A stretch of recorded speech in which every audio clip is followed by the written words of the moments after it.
Greetings, everyone, Mr. and Mrs. America, and all the ships at sea. This is our special Festivus, a holiday for the rest of us.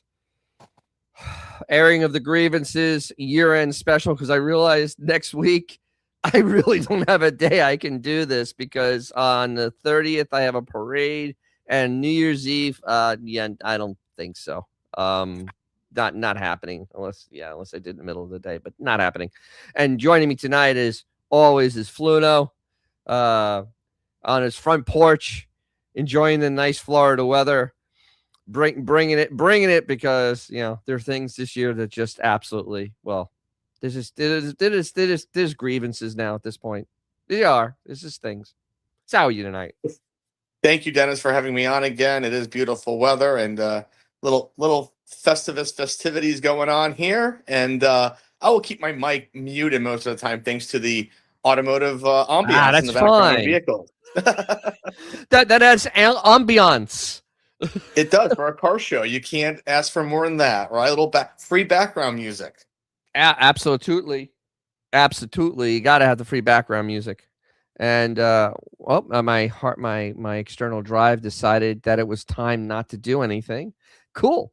I was wondering what was going on there. So this is, if you aren't familiar with the Seinfeld thing, this actually is a real holiday. I'll give a little background first on this. That the O'Keefe family, I actually have the book somewhere in my house. I don't know where the hell I put it. But the O'Keefe family, Daniel O'Keefe Sr., invented Festivus as believed to have a holiday that was secular and not burdened with the religious or commercialism of the holiday season. And according to family folklore, the first Festivus occurred in 1966. So and of course Seinfeld, I believe like Larry David or one of the writers knew about this, and they decided that it would be a great thing to have a Festivus for the rest of us. I have in my background. My aluminum pole, which is tinsel free because tinsel is distracting, and it has a high strength to weight ratio. So there it is, sitting back there, my aluminum pole. So we have vintage 76 Viper Green Beetle, Autobot Al, and 2 Diesel Larry, who hopefully hasn't broken anything this week. He kind of broke a bunch of things last week, and damn, jeez. So tonight we're going to be doing the airing of the grievances in the automobile world because, dear God, I have plenty. Jesus, it's been a really, especially for somebody that is a Mopar fan, this has been a miserable year. And 2026 looks like absolutely yes, Festivus is a real thing. I swear to God, it is a real thing. And next year doesn't look really great for being a Mopar fan at all. So that's gonna suck. And then for old car guys, it's gonna suck also because First Brands may take down a lot of people with it. And I'm actually not very excited over that. I did 2 videos. I did original video and a follow-up, showing how it happened. And then while I was doing the video, it came out that $2 billion is missing. See that, Fluto? $2 billion more is missing. That's since our last week discussion? Yeah. Yes, $2 billion is just gone. They can't find it. Maybe, is the government running this? I mean, they'd be allowed to lose it. They should be, because this the private business shouldn't lose $2 billion. And I actually have a follow-up tonight on one of the main banks, and how you're going to be staggered of how much they're exposed in this. It's actually a staggering number, and banks have failed for having less exposure. So this is very bad. It's quite the dilemma. And with all the DOG and all these other things happening, First Brands is not going to get solved in a month or 2 months or 3 months. It may be summertime before they can do anything, because it's that big a mess. This is literally Enron for cars. That's what we literally are. It's Enron with cars, but just without stock. So that's where we are with this. It's been it's a complete and utter cluster at this point. So A disaster. yeah, that would be, yeah, it is. It literally is. So let's start with the fun, because the fun never stops. This is one of my favorite cars of the year, because I have to. I got a lot of problems with you people. Now you're gonna hear about it. Okay, so there's that. This is one of the biggest failures of the year. This was Edmunds calling it the 2024, which actually came out in 2025. So now, and Fluto, what happens when a car is a year old after you buy it? After you buy it a year, I mean, you have major depreciation, usually about, depending on the vehicle, probably about 30-40% maybe. And if it's never titled, you could technically have a 5-year-old car that's still brand new. Just an interesting factor, which a lot of cars are still on the lot out there from like 23, 24. Exactly. So they were selling a 2024 in 2025. So pretty much you're already taking the 40% hit as soon as you drove this car off the lot. Yeah. Congratulations, Stellantis. You screwed your customers over. I'm congratulations. I am absolutely just floored by that. But thankfully only for like 4,000 or 5,000 people actually got hurt by this, because nobody wanted this car. No. And I mean, even Edmunds, who tried to put the smiley face on everything, went, this car kind of missing something. Yeah, it's missing like anything of interest, because look how much this thing weighs. It weighs 6,000 pounds. My Continental is 5,100. Put that in perspective. Exactly. So this thing will eat tires in the bad way. So this is the biggest turkey of the year, and it was an absolute good. You saw you know what I'm talking about then, Vintage 76 green Beetle. Viper Green Beetle. Yes, the Festivus. So this turkey basically had to cost Stellantis $50-70 million to develop, and they didn't even sell 5,000 of them. Maybe they sold 6,000, but honestly, it's embarrassing. And actually, when you look online now, you can actually find these for $30,000. 30 grand, brand new. I wouldn't take one, but $30,000. And they were so sure about everything that they were going to do a 2026 Dodge Charger Daytona Pursuit. So this would be an electric pursuit car. There it is. Oh. I have a feeling that one of these is not coming out this year for some reason, being that the Daytona is pretty much dead in the water. Wait, they actually wanted it to be an actual, like, not a model name, or to be called like, Interceptor, an actual police car? Yes. They were going to make this to fill the void of no Chargers available with the Hemi V8. They went and they were going to sell to police departments an electric appliance charger thing that God only knows how far you could actually drive it, how long it would actually stay on with battery, how heavy it actually would have been, because police cars, they add an extra 500 to 1,000 pounds of equipment. Yep. So this thing would have been 7,000 pounds. 7,000 pounds. And it would have had a range of maybe 150 miles. That works really well in pursuits. I mean, honestly, a total range, and that's not without turning air conditioning on, because the air conditioning actually takes away from your range also. So this was their wet dream of having an electric appliance. And this was from January of this year. They were all so in about having this, the 4-door, which just got released. Literally, the 4-door Charger appliance just got released, just in time for it to be pulled from the market. This is actually quite amazing that all this money has been pissed down a toilet. Yeah. So, and the top speed on this car, because police like only being able to go 134 miles an hour, because there's no reason ever need to go faster. So literally every Hellcat in the world can run away from you and hide. And with electric, technically speaking, it should have like just go, like it have no governor. It should, but it does. Right. It does. I think it has to do with the heat. Yeah. Yes, vintage. Yes, vintage 76 Viper Green Beetle, an EV police car.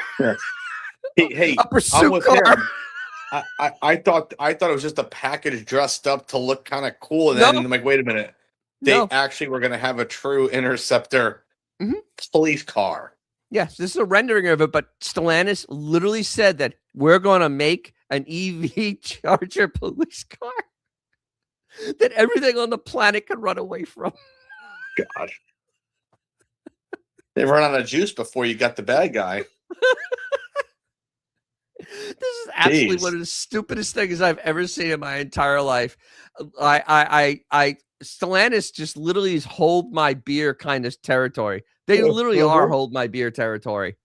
I mean, I know that, General Motors has had their problems with the 6.2 because, well, it's General Motors, but at least there wasn't they didn't have delusions of grandeur when they came out with the electric pickup truck that they were going to sell that to police forces. At least they weren't deluded. I mean, granted, anybody owns one of those 6.2s, you're not going to get a new engine anytime in the near future. My friend had one. Oopsies. Oh, he did. Oh, it's long gone now. It's a nice QX80. We'll just leave it at that. So did he just lemon law it? No, it was pre-owned, and we were all like, the gang was like, oh, it's nice, and he's kind of well off, a great guy, great friend. He always wanted the Denali, and we're like, and we just, what are we gonna do? Like, I mean, dude, you just cut a nice check for a nice, beautiful vehicle. It was literally in the shop all the time. I mean, it might make an Aspen or a Volare run for its money with the amount of times. I'm being very serious. It was, and it's sad because it was a beautiful. I drove it. It was amazing, but it's a shame. It's a real shame, actually. But yeah, actually, you really can't hammer the Aspen Volare after the first year of not knowing how to do rust proofing. I'm just having some fun because I watched your top 5 low, and fun. But yeah, they had some issues. And maybe we'll use, I don't know, the Vega. Another sad story. Cute car. Could have been great. Oh God, the Vega. That was a disaster. It was. I mean, another sad story of throwing engineering way too quickly into something that could have been a lot better. But yeah. So yes, there's now a beautiful QX80. Not the new version, the last of the V8s. We have convinced him not to trade up again for twin turbo V6. We've convinced him keep the big V8. Yeah, so. Yeah, because here we'll put a little period on the. This was in October that the National Highway Transportation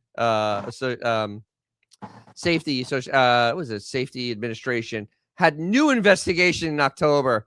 At the end of October, and literally it affected almost 1 million GM vehicles.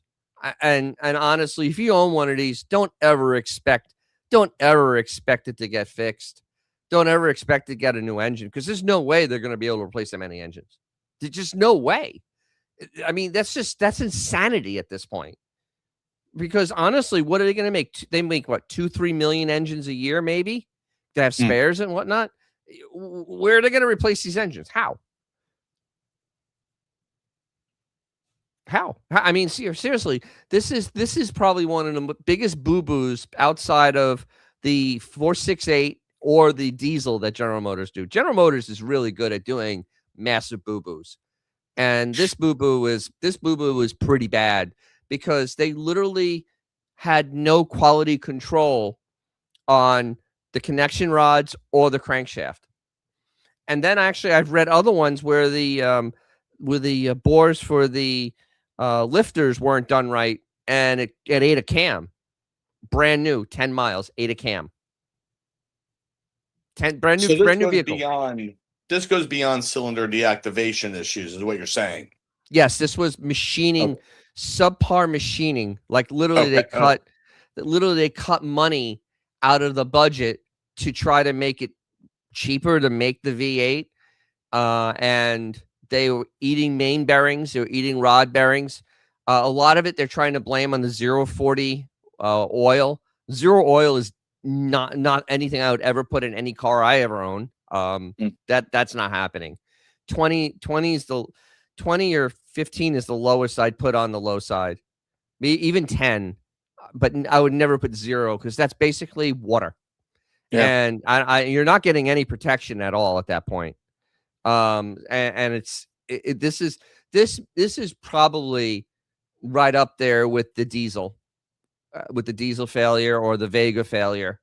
General Motors this is why I've never owned. Realize I've never owned a General Motors product in my entire life, ever. I've never owned one, and probably never going to. Well, unless I find that really, at least with the 864, you could deactivate that, and God bless them for trying new technology, right? I mean, they tried, right? At least you could disconnect it, and you went back to just a 368 regular cubic inch, tried and true motor. At least that was okay, and then it got rid of it. But I mean, then it went to the hook and toe 4100. But I digress. But the 4100. The 4100, my God, that may have been one of the worst V8s I ever put in a Cadillac. I mean, seriously, because I have my 1980s list I'm working on. It's hard because that 4100, damn. But then they also did the Cimarron, so that's like hold my beer at this point because the Cimarron. I remember seeing one when I was in grade school, walking home, and I laughed at it. I mean, I was a kid, and I still laughed at it. I'm like, that's a Cadillac. Because my uncle had a 73 Eldorado, and I'm looking at that thing going, that ain't no Cadillac. Nice Cavalier. It was a really pretty Cavalier. Yeah. Well, you could think tomorrow's Friday because it's Christmas Eve, so it's like being Friday. Because then there's Christmas afterwards, and then most people aren't going to be doing anything on Friday. I mean, because it's kind of a wasted day because it's the day after Christmas. Yeah, it doesn't fall properly with the weekend. It's like, yeah. See, as Americans, we should have this holiday. It should be either on a Monday or Friday. Yes. I honestly, as Americans, we should redo Christmas and New Year's. They should actually just fall on Mondays or Fridays. Just be done with it because this is literally ridiculous. We damn it, we are Americans. We should be able to do these things. Sure. We obviously can do. Yeah, we make that. Well, we won't go that rabbit hole. Yeah, but we are Americans. We can make stuff like this happen. Yeah. So, but I mean, going over the 80s terrible cars, it's actually a lot worse than I thought it was. And there's a lot of contenders in that list because wow, there are some bad cars in there. And I don't think. No, actually, I never owned any of them. Thank God. I owned some mediocre cars from the 80s, but never horrible cars. Jesus. Yeah. Did you want anything bad from the 80s? Well, I was going to throw out because got to be a little source of positivity here, a little bit. Believe it or not, my first car, inherited from my father, you might say, was actually, and it wasn't even for the time. It actually made car of the year in '77. Actually, he had bought, it was a brand new 78 Chevy with the 305. And we had that car for 20 years, right? And it was, you probably remember it, yes. Dennis, from back in the day. Yes. And it was a true first car for a teenager. And look, everything else was breaking on it except for the engine. And look, I got rid of that. My dad still sold it for $500 20 years later. Jesus. The engine had 358. Now it might have had 68 horsepower left in it, but it was a, like you said it, Dennis, a while ago, where in some aspects, the Malaise era was crappy, but the cars were kind of tough in other ways too, yes. And however, it did have like that horrible 200 HL whatever transmission. My dad had to rebuild like 3 times. Okay. He also had an 84 Bonneville with a 305 4-barrel, which was not actually horrible. That 305 was at least The 305 had a chance to be decent. yes. So It had a chance. I mean, it was a tune away from not being bad. it was. You're not going to outrun anything, everything. but it would drive. It would drive. It had disc brakes, this, that. Like I said, it was a nice family hauler, this and that, and it was everything else about the cars that literally were. And again, they were that horrible era. They had to do what they had to do. Blah blah blah. But there's some that are just like my dad would have never bought like a Citation or something. You know what I'm saying? God, It's my like, neighbor had one of those. They couldn't wait to get rid of it. no, and that's a shame because again, I want success. I've always thought this is really terrible. They tried so. Do you know that the Citation was car of the year? Yes, it was just like it was, and there was a lot of actually like they really made it as the car. But you realize they based it off of a Alfa Romeo, right? I mean, that was part of the problem.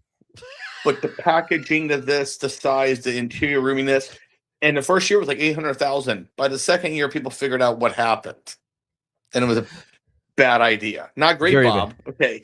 So here's an interesting thing for a grievance. To Diesel Larry, did you hear anything about gas stations in California being forced to close because of a single line tanks? Did you hear about this, Fluno?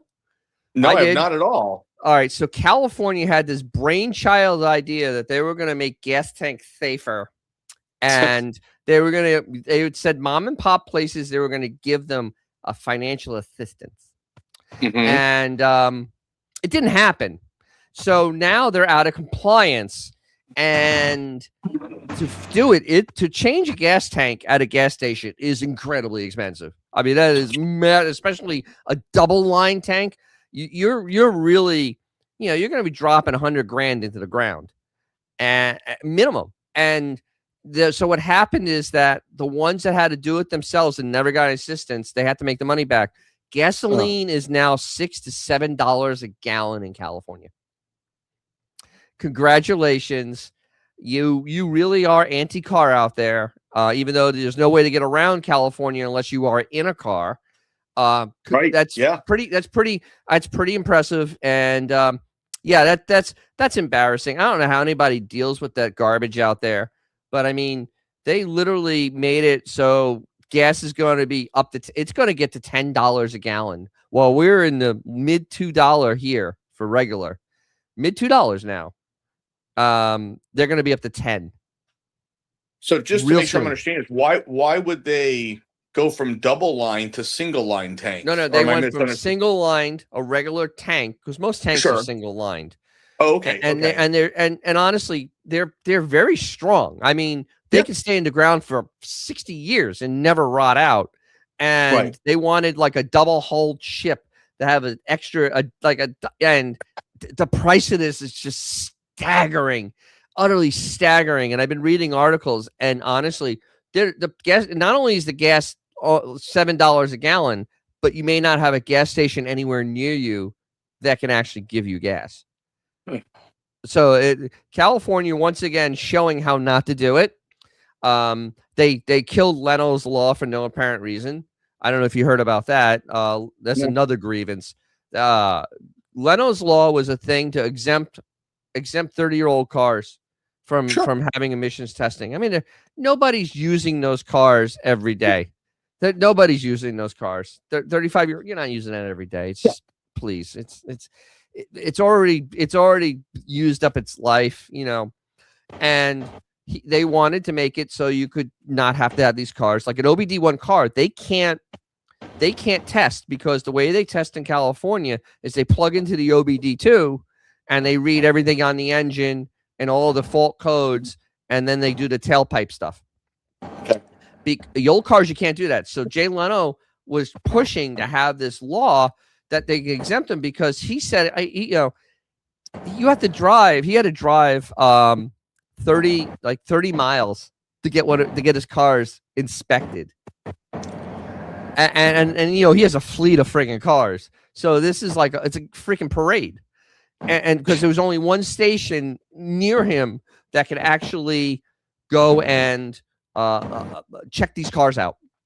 And because of that, now he was unable. You know, they was like they were just trying to get him exempted, but now you still have to do the nonsense for these cars that maybe drive 1,000 miles a year. I mean, honestly, most classic cars, it's 1,000 to maybe 1,500 miles a year.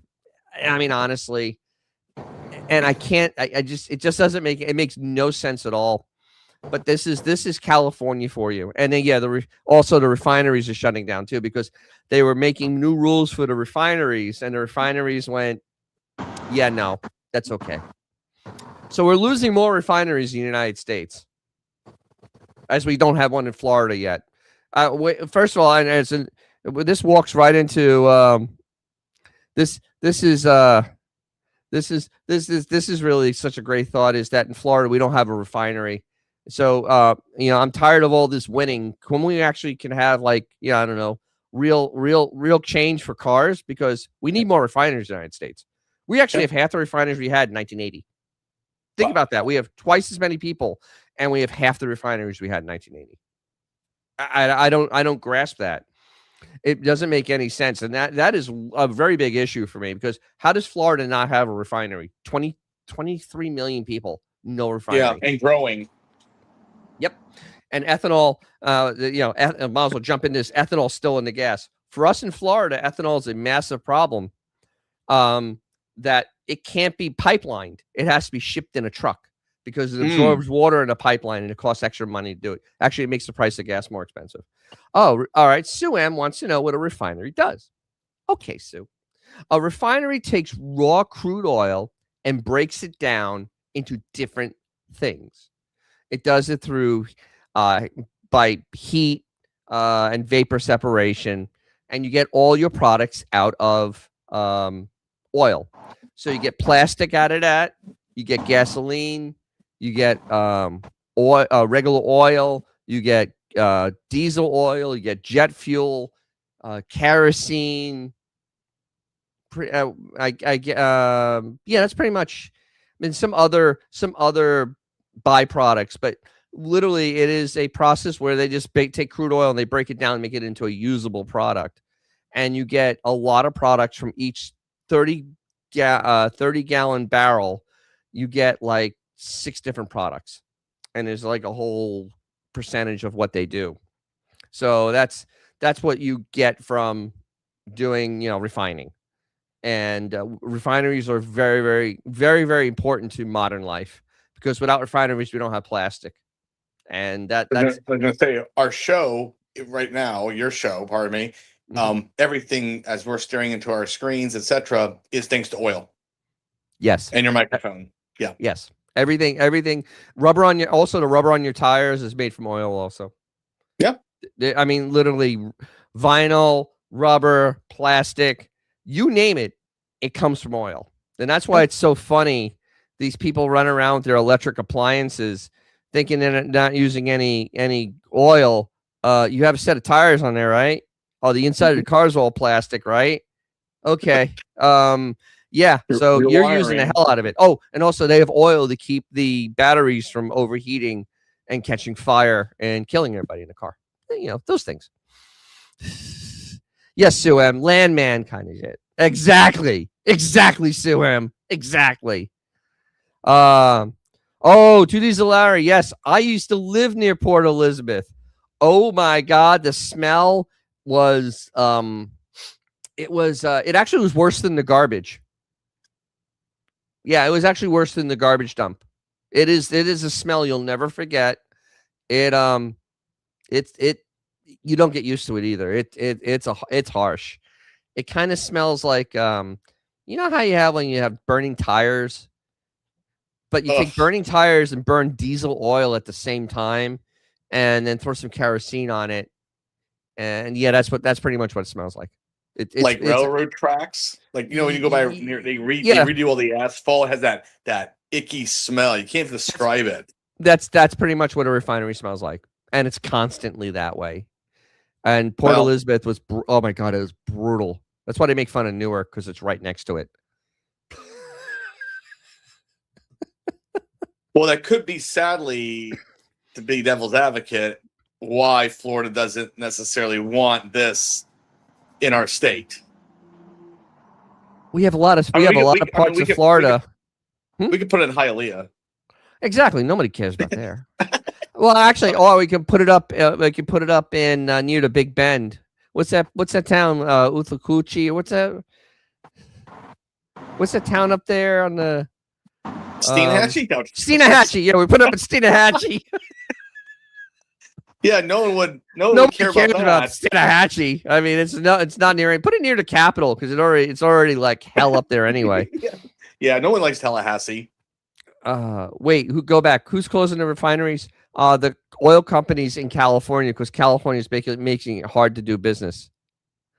Oh God, put it next to my friend Mo's house. Yeah, that's one area I know it will never go. She lives on Longboat. That ain't happening. Oh no. That ain't happening. No. Down the Sarasota way, that ain't happening. No. No.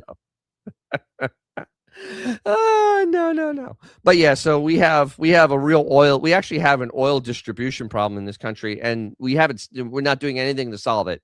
I've seen a lot of nonsense about BS about cafe and BS about this, BS about that, but I don't see any solution. I haven't seen a solution that actually would make automobiles more affordable and oil and gas more affordable. There's been nothing done. Honestly, there's really been nothing done. So this is like, it's a massive grievance on my part because it's just the same old garbage. Mm-hmm. So, I'm kind of tired. I'm tired of same old garbage. So speaking of garbage, hey, how about my favorite vehicle? I've seen 12. You've seen what, 3? The Dodge Hornet. One hand for sure. That's it for me.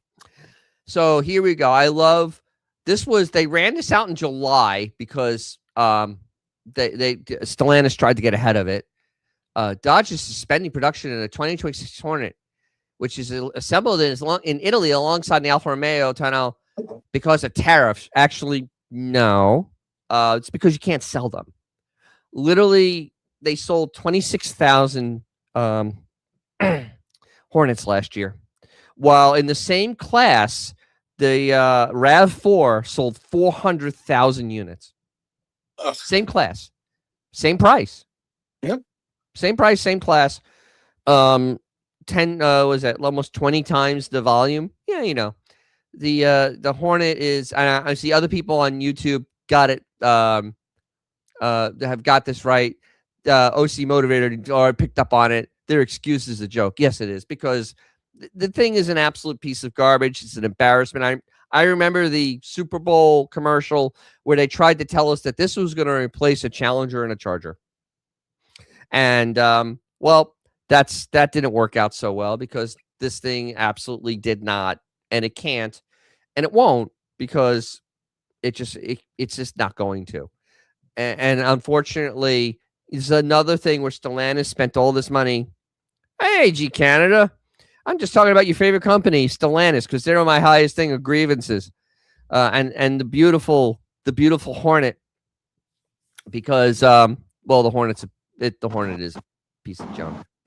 So there's that. So yeah, so this thing is dead. It's not going to come back.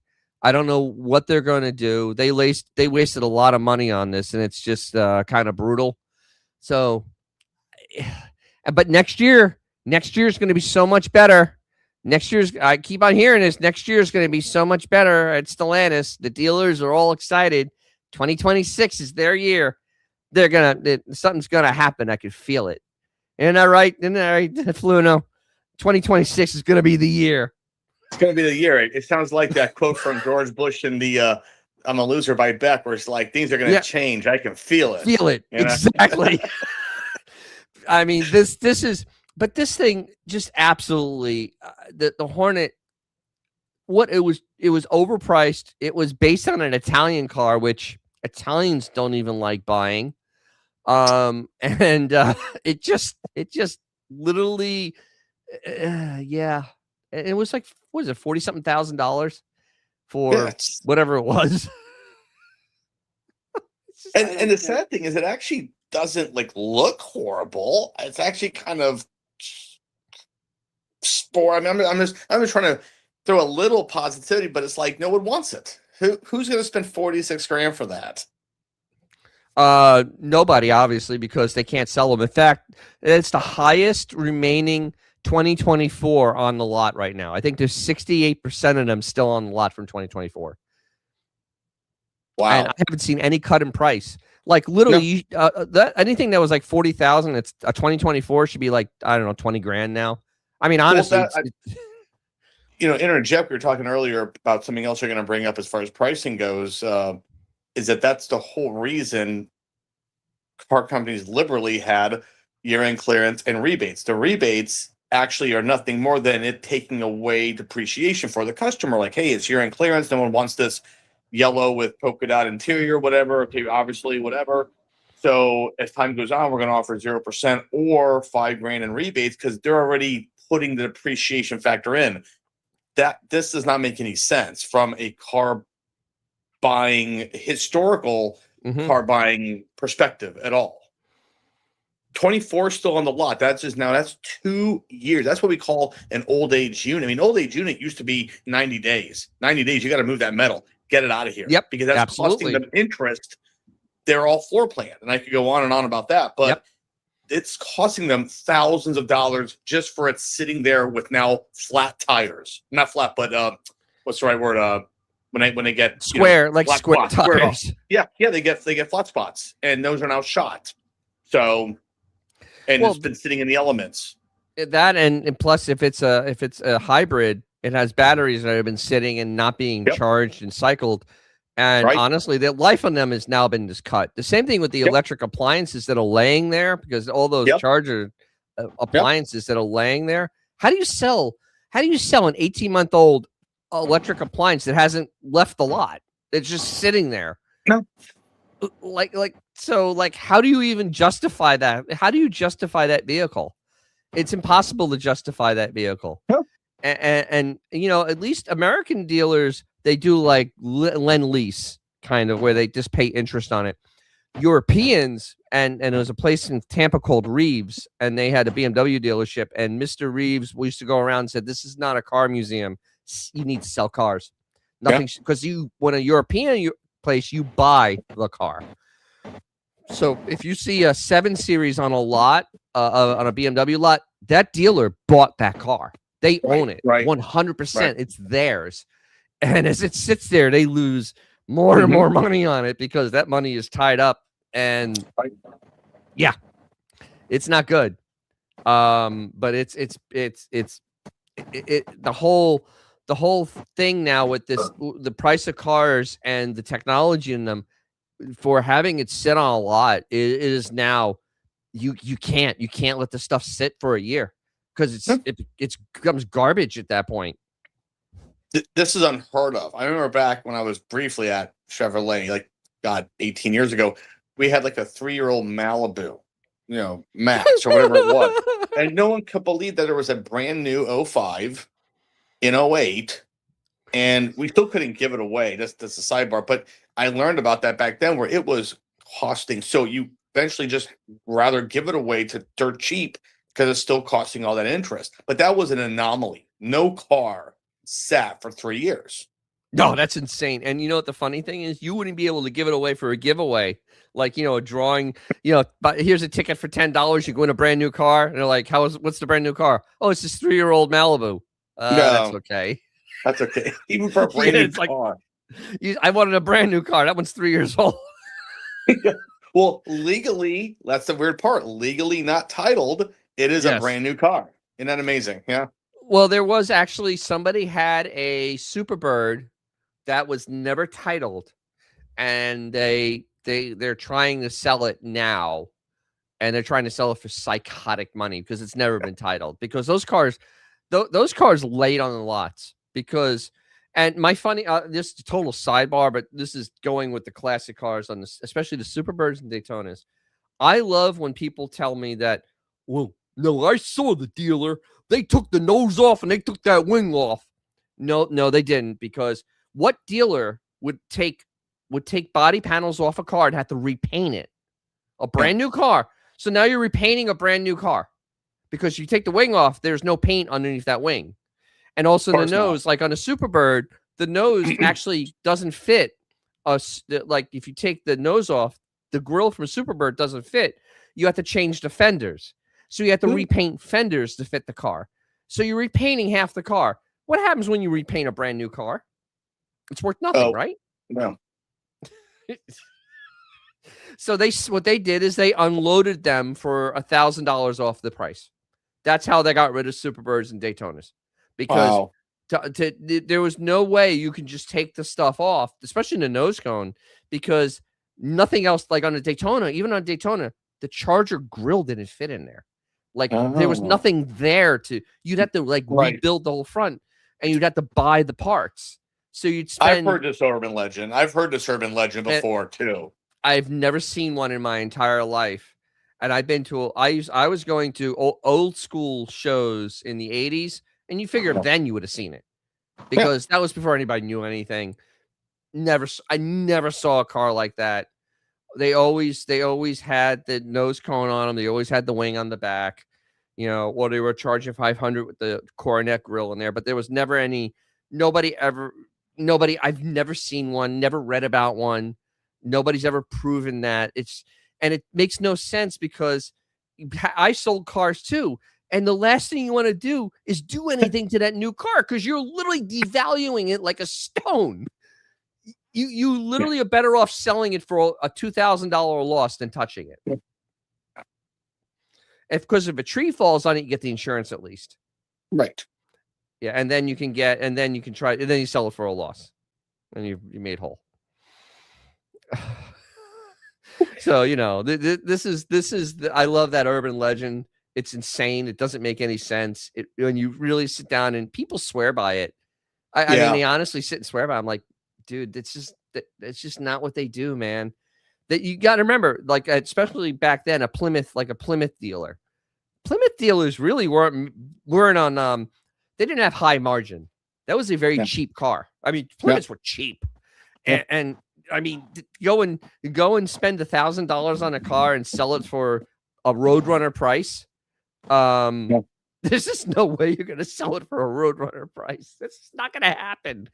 And I actually had this happen this year. Somebody came and I just looked at him and said, show me one.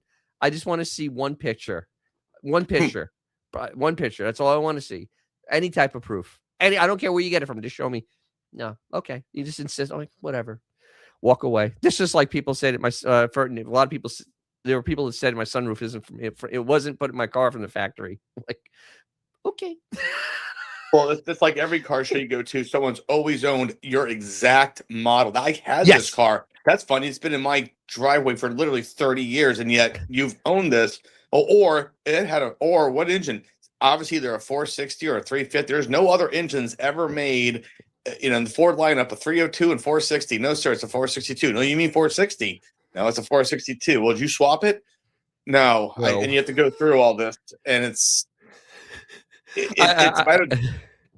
fun, but if I had $1 for every time, here we go. Yeah. Oh, absolutely. I find it I find it kind of disturbing at this point, where you just like it glides off like water on a duck's back. Yeah. Well, my favorite thing to do, and this is something I just do, is like this was my first, just not my car, but I had a car just like this for my first car, and I go, so did I. And I said, so did I. Well, because that is my first car. Yeah. Oh, that's cool. Yeah. So did I. Yeah, because that is my first car. So yeah. Oh, CG Canada has this. He's still on this Hornet thing. He tried to buy a Hornet last year in Canada for 63,000 Canadian pesos, and that's just psychotic money for one of those. It's a Dodge, and now he has two 2017 hybrids. I think he has a Ford hybrid, which is probably the best one, one of the best ones you could buy, and I forgot what the other one is. And it's like, to go to buy a Dodge, getting rid of a Ford to buy a Dodge is not a bright thing. That's just, no. The quality difference is massive. There's no quality comparison between a Stellantis product and a Ford. Seriously, there really isn't. I know too many people with Stellantis products that literally live at their dealership. Yeah. And don't tell me about their diesels, because their transmissions are absolute caca. They're garbage. I mean, my buddy used to write for one of the diesel online magazines, and literally the way to fix them, you have to change the valve body to a billet. You have to put a billet valve body in that costs $1,200. That's how you fix the transmission. $80,000 truck. You got to spend $1,000 to make it so it doesn't blow up. Jeez. Jesus Christ. Yeah. So whatever. So another thing this year, and this is something I actually. Oh, here we go. So he has a C-Max Fev. Oh, for both. Yeah, the C-Max was hideous, but goddamn, it was actually such a usable car. It was an utterly. I had one. Yeah. Yeah, usable. You had all that space in the back. I mean, completely usable car. A to B, perfect. Get good fuel economy. A to B, reliable. They, built in America, in the Michigan plant, which is one of the best ones. That's where that's where the Ranger and the Bronco are made. Oh, yeah, our Bronco came from Michigan. Came from MAP, Michigan Assembly Plant, and they threw that on there. Classic. Was it a Monday or Friday car? It's actually a Wednesday car. Thank Christ. Everything. Actually, there actually been no real problems with it. Well, outside of Ford cheapness, like the roof having been replaced because Ford told Webco, make it as thin as humanly possible. What could go wrong? And they had stress cracks up and down the sides in Florida. Yeah, in Florida's temperature, right? Yeah, in Florida, like it's not like it's winter here. In winter, that thing must shatter. But honestly, we have 20-something thousand miles. Absolutely wonderful vehicle. Good. And go over anything with it. Gets 16 miles to the gallon because that's what you're going to get in traffic with something that's 4-wheel drive with 430s in it. In 35-inch tires. They're heavy. 35-inch tires are heavy. Holy Christ! I've taken the tires off, and I'm like, oh, that's the feats of strength. Pick one of those rims up. It weighs like 120 pounds. Yeah. As I thought about that when I was working on my E30, and I have racing wheels on there, and the wheels weigh 11 pounds, and the tires weigh 20, so it's 30 pounds. You take it off like this. Put it aside, put it back on. What's also gonna be heavy is the amount of gold to replace those tires when you need to. Yeah, we have the warranty on them. I'm praying to God that it gets cut and we just get them changed. Hey, I already used mine on one of the Kona tires, and that's a lot cheaper, but hey, pays for itself right there in a way. Hey, I already beat Ford on my warranty. I've done like $6,000 worth of work on my truck, and they got their ass handed to them on mine, and I'm completely happy about it. Because and this is a bit of advice for anyone buying a newer car: if you plan to keep it, get an extended warranty for the transmission. If nothing else, the transmission, because transmissions are $6,000. All day long, twice on Sunday. I don't give a crap what vehicle it's in. They are so technologically over the top at this point. There's no way you can fix that transmission on the cheap. You can't. Whatever you spend in a warranty is going to be less than that transmission. And it will break. It's not if, it's when. They will break. So, yeah. Yeah. Oh, so they're going on in the sidebar about the C-Max, how it won't bring it back because it was too reliable. I think if Ford at this point needs something like that. Yeah. They've had a couple of not so good things come out. Right. I'm looking at you, F-150 Lightning, right? I'm looking at you. I'm looking at you, Mustang Mach-E, that you roll away now. Here's the sad thing. Here's a sad stat. I believe in 2024, this is terrible, the Mach-E sold more than the real Mustangs did. Well, yeah, that's because it had a $7,500 tax credit. Yeah, no, I know, And a but Mustang it's is, just and a a shame. Mustang, and honestly, with the demographics, a Mustang's useless. I mean, I for know it is. today's demographics, I because know.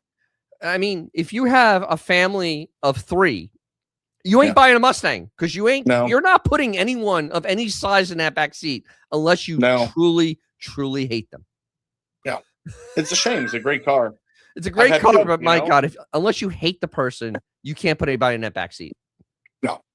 That literally is a single person's car, an older Yeah. person's car, a weekend car, but it sure as hell is not. Sure as sure as hell is not a family car. No. It's if you can afford not to use that for family stuff, because It's like it is 911. brutal. It's like 911 back seats. 2+2, my ass. Yeah, exactly. Or the 300Z when they said 2+2. That back Yeah. seat was Two, that was hell. 2+2. The 2+2. Where? I remember that. The 300, the 280, 2+2, and Yeah, then the the fair 300 lady. 2+2. Yeah, the fair The lady. fair lady, and literally, Yeah. you're not I'm like 5'9" or so. You're not putting me in that back seat. No. No way, unless you really want to hurt me. But yeah, so I mean, that's why the Mustang didn't, and I it know. was all the tax credits, and now without the tax credits, the EV sales have dropped 50 Absolutely. 50%, and that's Yeah. right now, and they'll probably drop more as time goes on because Yeah. they should. I mean, they're pointless, and there's no infrastructure, and Yeah. there's that. Hey, so let's move on. So this is one of the ones I truly, one of the ones that actually irritate me. This is because it's gay in the old 80s gay sense. The bed-assitter. This is embarrassing. I actually applied for this. For some reason, Dodge didn't want me. I'm shocked. I don't know. I said, look, it's mainly Dodge focused. I mean, that's what I truly have. So they have these people that I've never heard of, that honestly are Oh much God. younger than me, Ugh. that really aren't your true, I'm sorry, they can say, car people, I guess, but not really. So here's your ambassadors, and I haven't really seen, they weren't at Mo Party. I know that. Dodge was not at Mo Party this year. They had nothing there. These people weren't there. Mo Party is one of the largest Mopar shows that has drag racing, and Dodge didn't show up. Stellantis lent them some trucks to move the ferry people around on a tram, but there was no electric appliance running down the quarter mile. There was no electric appliance. You know what they did for the thrill ride? They used 3-year-old cars. They were using Hellcats. That's what they were using at Mo Party for the thrill rides, was Hellcats. Freaking absolutely utterly embarrassing. And and not one ambassador to be seen, which is still this. I can't. I mean, it's embarrassing. I actually find that incredibly embarrassing. I don't know who they're trying to reach with this program, but whoever they're trying to reach, this is not your core market. I know people that buy Dodges, and these people are not going toward your core market. You know what I'm talking about. You know the Dodge owners out there. You see them, right? They don't even have any product. I mean, if you don't have a product, you don't have a product. No, I mean, well, no, but really, what are you promoting? That's the sad part. They were promoting the Charger EV. I swear to Christ, that was literally the main thing they were doing, was promoting that Charger EV. And that worked out well because they're going to sell 6,000 of them this year. Woohoo! Wow, that was worth the $50 million of investment. Oh wait, not really. So yeah, so it actually is one of the biggest failures in Chrysler history. I mean, seriously, it is literally one of even the R body sold better than the Charger, and the R body was a disaster. There has been never a car that has sold this poorly, a mainstream car. It is literally one of the mainstream. It is a mainstream car that literally no one bought. No, from the get go, no one bought. And I'm just embarrassed. So let's see why no one is buying these things. Because here we go. This is always fun. This is your build. This is your build and price, charger appliance and car thing. The Daytona is the appliance, and look at that. You can finance it for almost $1,000 a month. $1,000 a month. Get them on a rocket, baby. Get them on a rocket. Yeah. This one, hey, the Daytona, the Plus is $1,020 a month.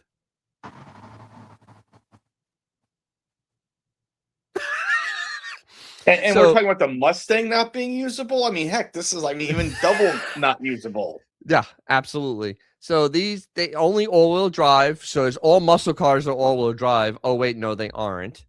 The Scat Pack 2-door, which I think is inline 6 with the Dollar General B58 in it, is $55,000 with nothing in it. And it has a 550 horsepower engine that you're going to spend $1,000 a month in insurance on this car. So congratulations. So for $2,000 a month, you get to drive this thing. Cool. Or for over $2,000 a month, you could drive this thing that has the same engine in it, except they did some other things inside of it. So it jacked the price up $6,000. This is your choices. No 4-doors. There are no 4-doors yet. Yeah. They don't. I don't think they have the 4-door available. I think they just opened up the order thing for it. So this is your why your Charger's a failure at this point, because this is embarrassing actually. Hey, look, no payments for 90 days. Yeah, they just slap it at the end of the loan. Exactly. Nope. No payments for 90 days, because why not? Yeah, I know how that works. Then it balloons out. It's not. They're gonna get their money. Yeah, exactly. So wait. Here's a 4-door. Can you actually build it? Is it actually built? I know that it started going there. Holy crap! So look at the price of the 4-door. $62,000 for a 4-door car. 62 grand, and you can't get the hot. I think you can't get the hot engine in this. You only get. Oh no, that's the electric one. So you only can get. Oh my god. So you can only get 4-door electric cars. You can't get a 4-door gas car. These are going to sell like ice machines in the Arctic. Yeah. Wow. 62 grand for what? Heated cloth and leatherette. Oh my god. This is like an old BMW trick with the leatherette, which is just vinyl. So cloth and vinyl seats for 62 grand. 1966. Leatherette. Naga hide. Yeah.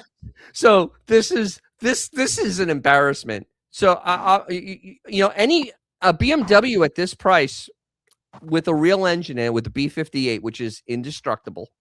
It's an inline 6 that I've seen tuned to over 700 horsepower, usable at the rear wheels, and they come with leather.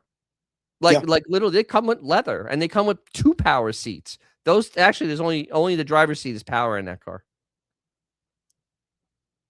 Such a great product. Such a great product. I would argue that you could probably get an E-Class for $62,000.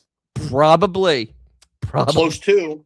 Probably, and it's a Mercedes. At the end of the day, it's not a Dodge; it's a Mercedes. Right. You actually get something that has a little more on a quality control side there. There was a video I saw. There was a man who was looking at an F-150 Lariat or one of those, and it was stickering $74,000. Ridiculous, right? And he said, "What else can we buy out there for $74,000?" And I'm going to be off on the numbers here, so I'm not. This is not for perfection, but let's put it this way: you could actually still buy 2 Porsches. I mean, as in 2 models of. I think it's the Boxer and the Cayman. Yeah. 6 different Lexi. There was like 4 Mercedes. So you have all these other choices for this type of money that's in a truck. Yeah. And if you need a truck, that's fine. I get it. You don't want to sit in. But he went through this entire listing of beautiful cars or 74 grand or less in luxury markets. And I'm thinking, this makes no sense. No. And back to your point here, 62 grand. There's still some great cars you can buy for $62,000. You can buy a 3 Series with leather and the B58 in there. Same money. It's literally the same money. And that B58, like I said, unlike that Huracan, I know the B58 can be tuned to the point where it's 700-800 horsepower at the rear wheels. And I actually was talking to a guy. I went to a meet on Sunday, and the guy had one that was wrapped in the chameleon. And he said, yeah, I went to Bradenton. I ran a 9.9 in the car. Nothing's been done to it except the downpipe. A 9.9. It was a 340. He ran a 9.9. And he starts in second gear because it has too much power to go in from first in a drag strip. Whoa. And it's a rear-wheel drive one. There you go. The car is an animal. And I'm like, air conditioning, power seats, all the goodies in there. Literally, the only thing it did is put a set of good 200 wear tires on the back, and he can run in under a 10-second quarter mile. Wow. All day long, twice on Sunday, faster than any Scat Pack, any Charger, even faster than the EV. It is faster than any Charger appliance that is out there or Charger car. Literally, his BMW, which he did like $200 of modifications to. Literally, $200 of modifications, and absolutely can smoke any one of those cars. And it looks nice too, and it rides better because it's BMW. It will ride better all day long. I mean, BMWs ride beautiful. Of course, this is what they do.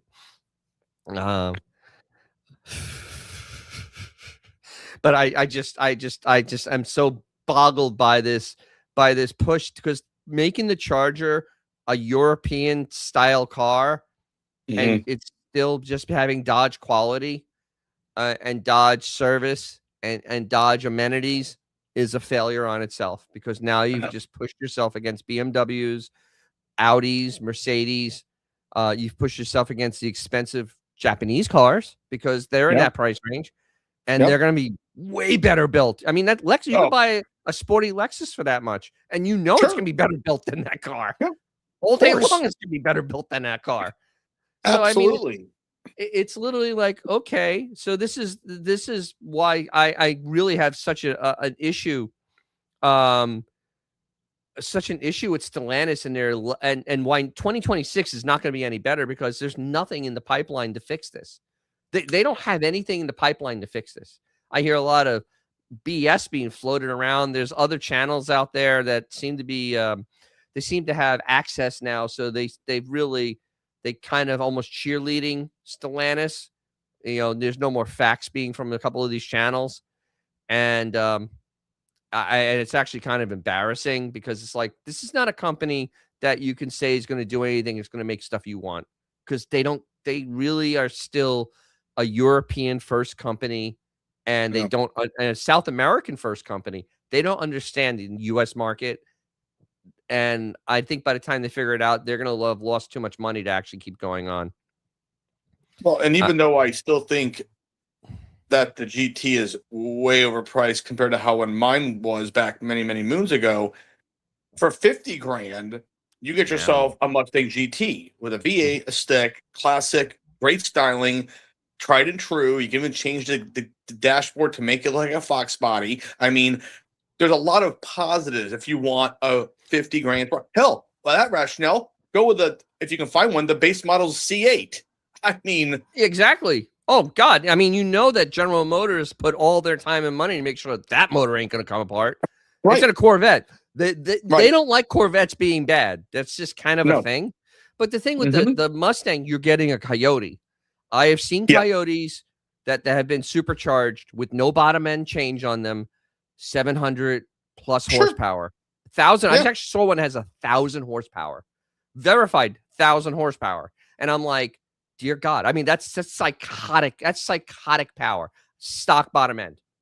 Heck, back No in the changes. day, even back in the day, and I'm talking almost 20 years ago, you could have the I forgot the actual name, but you could get it sent out to Shelby and have it like super snake package Yes. and do all this, and it still fall. I mean, they was supercharged from Roush and this and that, and that heck, that was a 4.6 even, and it was still fine. So Yeah, this just makes no sense. Yeah, and a lot of that supercharged stuff comes directly from Ford. And G Canada, once again, a 440 with the four-wheel drive tuned in exhaust. I mean, the four-wheel drive one, a little slower out of the gate because it's a little heavier. But Jesus, when that thing starts actually catching, oh my God, that is scary fast. I mean, that's a four-wheel drive one probably in the quarter can get to the eights. If you really work, you could probably get it to the eights in a quarter. That's stupid fast. On a car that has air conditioning, electric seats, even you could have even air conditioned seats, and you can run an 8-second quarter mile. I love it. I love every part of it. Okay, so here we go. This is the guessing game part of the show. Here is a 2026 Ram 1500 Tradesman Crew Cab 4x2 5.7 box, so the smallest box they sell. I put a Hemi in this. How much does this cost there, Fluno? How much is this truck? Okay, so I was wrong pre-show. You said it was more than a certain figure. I said, by the way, I love that rubberized grill. That's normally on a good old-fashioned 20 grand work truck. Absolutely. With the rubber grill. Those rims are fantastic. The rims are just outstanding. The rubberized flooring, I'm sure, is outstanding. Great, perfect for a work truck. So I'm going to go my second guess because you told me the other one was too low. I'm going to say $52,000. All right, you're actually a little high because it is only $46,000 to have. Okay, so because 43. What 42 was closer to that. That's ridiculous. For all you get is the 5.7 with the stupid electric motor on it and the different transmission. No other, and a 33-gallon fuel tank, which you will need. But nothing else. I added no other options to this. It can't tow anything. It can't do anything. You literally have a bare bed in this. You have vinyl flooring. You have air conditioning. You have this almost useless screen. Pretty much in white, the horrible white, because that's white. free. It's free. It's free, as otherwise you pay real money. And the cheap steel wheels with 18-inch by 7.5, which I didn't know they made 7.5-inch wide tire wheels anymore. I wasn't aware of that. With 275/65 18s. Yeah. So literally, this is the cheapest V8 Ram you can buy, and it has nothing in it. Vinyl seats, and you have this Hemi, and that's it. And you can buy a cheap and it has to be a 4-door. You can't get a 2-door cheap, and because a Ford you can buy 2-door, and it's 40 grand for a one with a Coyote in it. And the 4-door actually for a work truck, this makes it pointless. I mean, think about this for a second. For a work truck, a lot of guys don't like that 4-door work trucks. No, because of the length. This is very long. Yeah. And I just find this absolutely hilarious. This is the cheapest one you can buy. Does it at least have LED headlights? Oh, come on. Are you kidding? Halogen projection, I guess. Come on. You got to be kidding me. LED headlights. Let's see. Towing, level 1 equipment. Level 1. You get floor mats. Window. It doesn't even have a power sliding window in the back.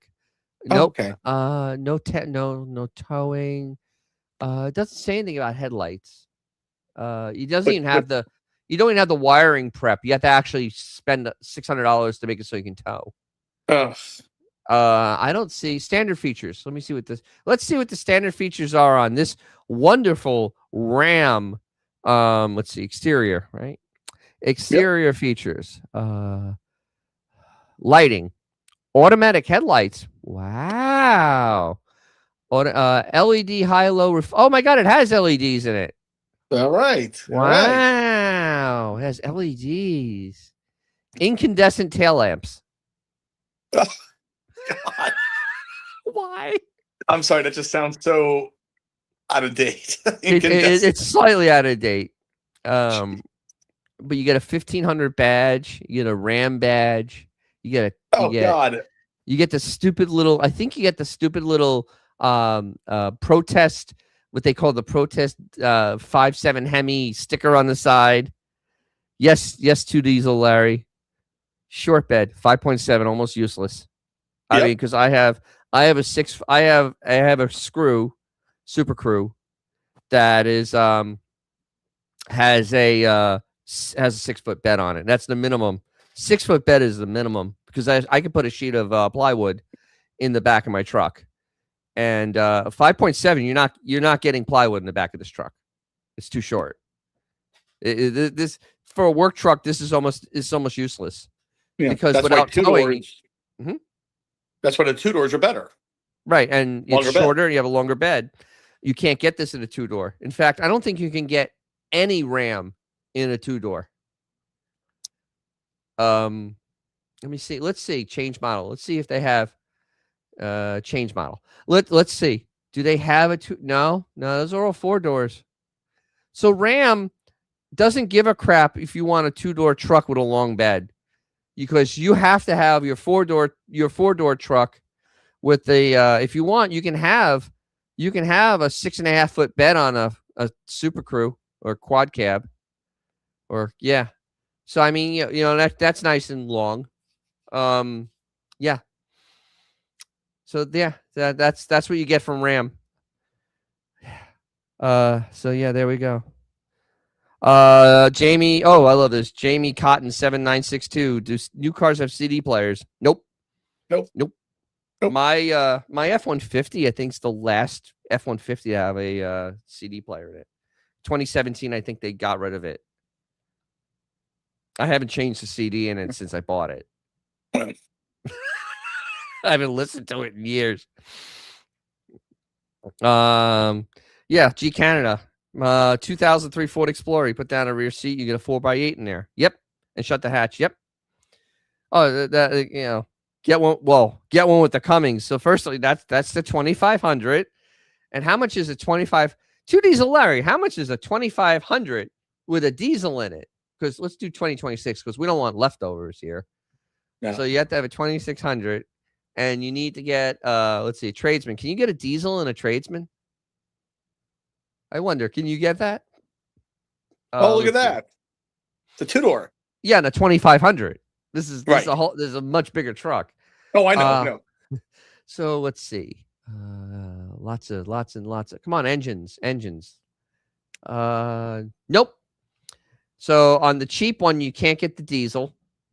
All right. So the tradesman, you can't get a diesel. So the cheap, their cheap truck, you can't get a diesel. So what else would be a work truck? None of these are work trucks. Power wagon? No, $72,000. Oh my God. Holy Christ. A Black Express. I know it doesn't sound great. Let's see if we can get a diesel in the Black Express. Yes, for $13,000. Here's the diesel. So now for your work truck, you're spending $70,000.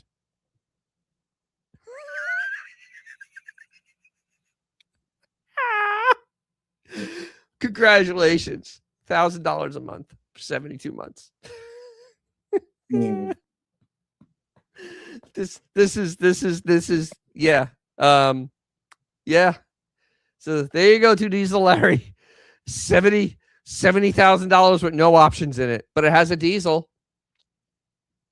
And I don't even know if it has a towing group in it. Oh wait, level 1 equipment group. That was another $1,700 added on. I don't know if it has towing. Tow mode, rear view mirror. You don't want to use that. Maybe it already has the towing stuff built into it, being it's actually a big truck and you expect it to actually be able to tow. I think so. So there you go. So gross vehicle 10,000 pounds. Yeah. And then you have a 373. Yeah. There you go. Oh, it costs more money for dual alternators? Holy crap. On a diesel. Serious? Hey, look, fallopian tubes. Oh. Yeah. So Stellantis and there has really no idea how to hell market a truck in North America. $70,000 for a pickup truck. How does any working, I mean, serious question. Guy, I mean, first of all, it's going to get beat to hell. I don't mean in a bad way. I mean, it's a work truck. It's meant to be work. Beaten, right. It's a base. And you're financing this. It's going to drop in value, etc. Regardless if it's a diesel or not. It doesn't matter. And you're starting out, you're this, you got to build credit, whatever. I could go on and on. You're a finance guy. You're Right. You're literally in the red before you've even, made $1 to feed yourself. I mean, you're going massively into debt for your damn work truck. Yes. Yes. We know somebody that has to have a bunch of work trucks. Yeah, And sure do. I know he's not spending 70 grand on those. Absolutely No. not. Well, he's been buying his father likes the GM. Yeah, the Chevy 20s, the old school, the last of the Mohicans. Yeah, exactly. But he likes his nice work F-150 or was it E15? What's the E150? The van, right? Yeah. E250. Because I mean, they're not $70,000. No. And he's very vocal about only wanting to get the V8. Yeah. Very vocal about it. And that's the thing. When I saw that Stellantis got rid of the V8, I'm like, boy, you just tossed away all your workers because there is no contractor that's going to go buy inline twin turbo V6. They're just not. That's why Ford keeps the 302 around. The Coyote because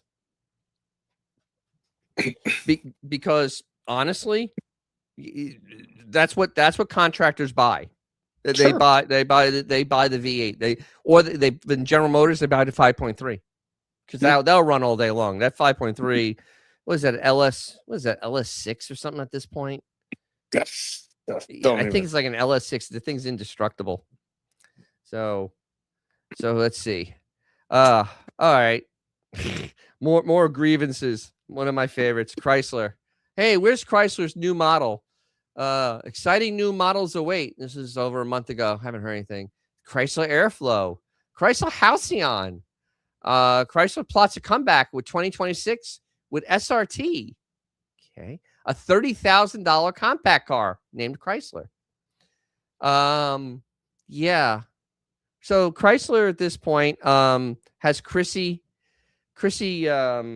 Fuel running around saying she's almost like Alexander Haig. I'm in charge. They have no products except minivans that have bad engines in them.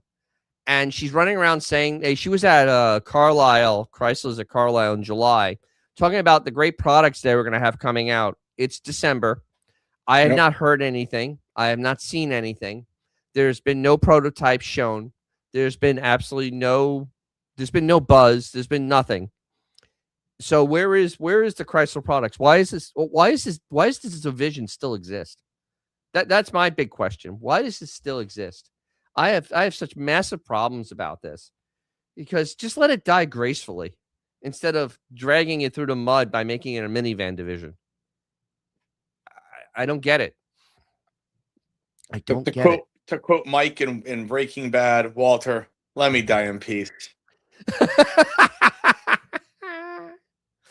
I mean, here, the 2026 products. Here you go. There's your Alfa Romeos, and no one can. Here's your Chrysler vehicles. There it is. There's your Chrysler. 2026, your Chrysler. Wait, let's see what Dodge. There's your Dodge vehicles. Wow. Wow. Terrible. Yeah, and let's talk about the electric appliance off-road vehicle that they built just in time for no one to care about them anymore. Cool.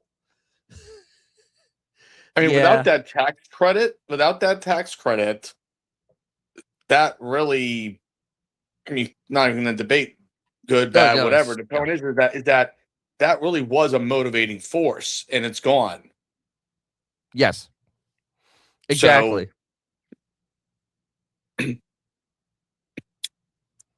No, well, Even yeah. our good, even our good Plus, friend who got a Model 3, which I'm happy for, fine, whatever. And I've driven Model 3s are great and made in America, this and that. In fact, I would argue that Teslas are pretty much like 80% American, actually.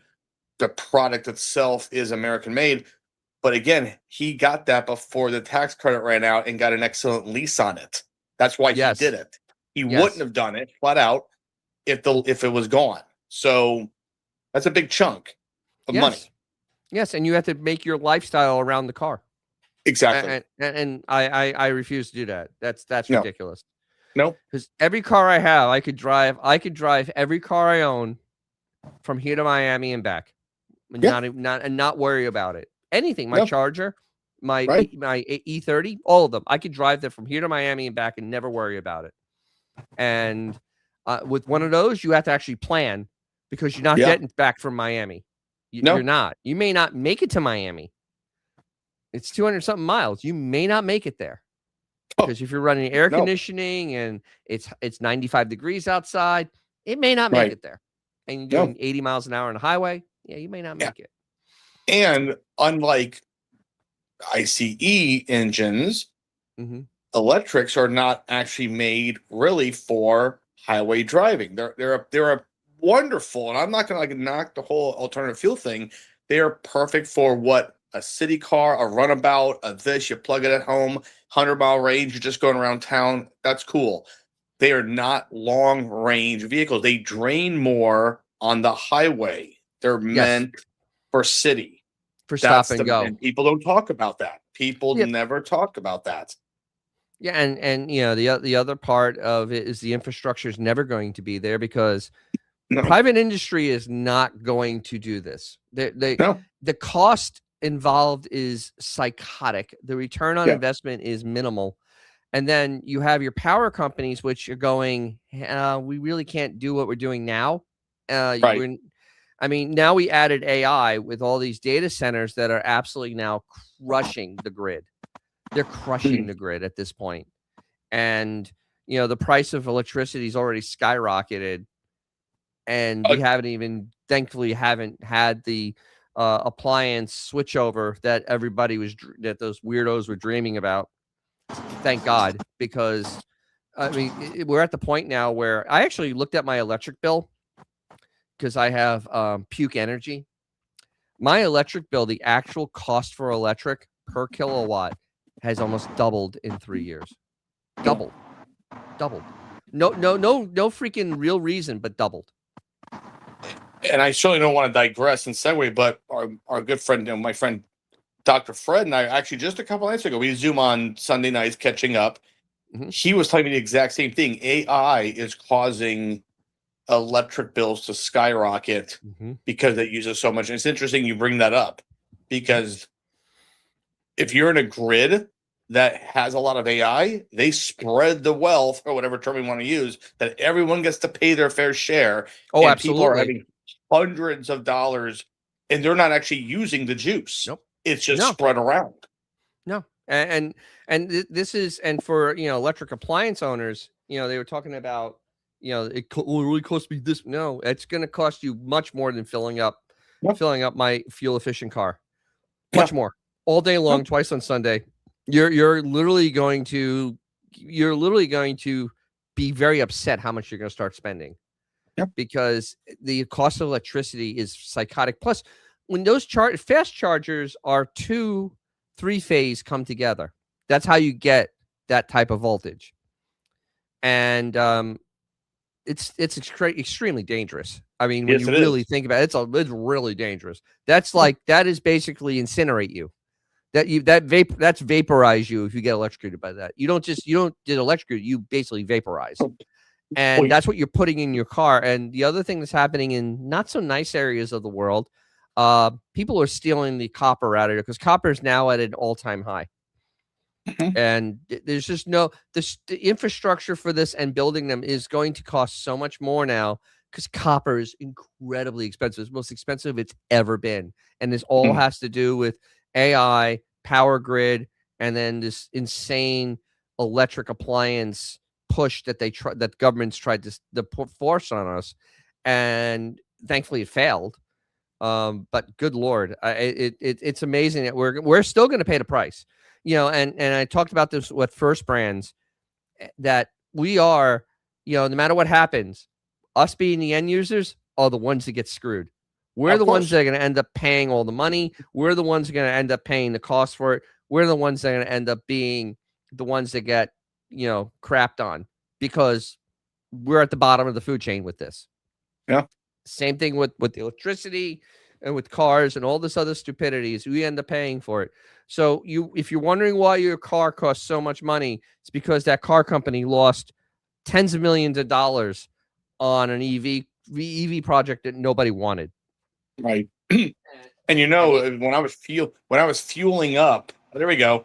When I was fueling up the Model 3 as part of the test drive, it was a fun experience because I knew a guy that had a shop with us. Anyway, it's a whole long story there, but very, very cool. And I got to do the free test drive, and it was very high techy and 21st century feeling. But when I fueled up and I plugged that into the car, I'm looking at this cable and I'm thinking, man, this has got a lot of this is like something like 19th century looking, like it's like you're basically full blown juice going into your car. And you're right, Dennis, if something happened, you're getting pure. In fact, I believe it is a direct current, like Edison style power going into your car, which is, we know there's a reason we don't use, No, I mean, DC is actually safe. AC is the one. I'm sorry. You're right. I'm sorry. AC is the one that'll annihilate you. That's right. That's old Sparky. Right, that's true. That's what. Yeah. So I apologize for that, but it seems like there's so much juice. I mean, it has to be this insulated. It's as thick as a gasoline pump, and, going through. And I'm like, wow, this is like pretty insane. And just as and I want to interject here. Here's another sad part to me. I love the future. I love thinking, where can we go, XYZ? So then they do this thing where, electrify America. They're going out and they're putting the pumps out there. Fine. Sounds wonderful and futuristic and clean and all that. Here's what kills me. Most of them don't even work properly. And I'm like, how? It's a shame. Like, how come they're not working? Like, they're trying to do it. They're trying to motivate and innovate and all this good lingo. Mm-hmm. But then they put a crappy product out, and I'm thinking, it sucks. We're America. This should be. I mean, wow.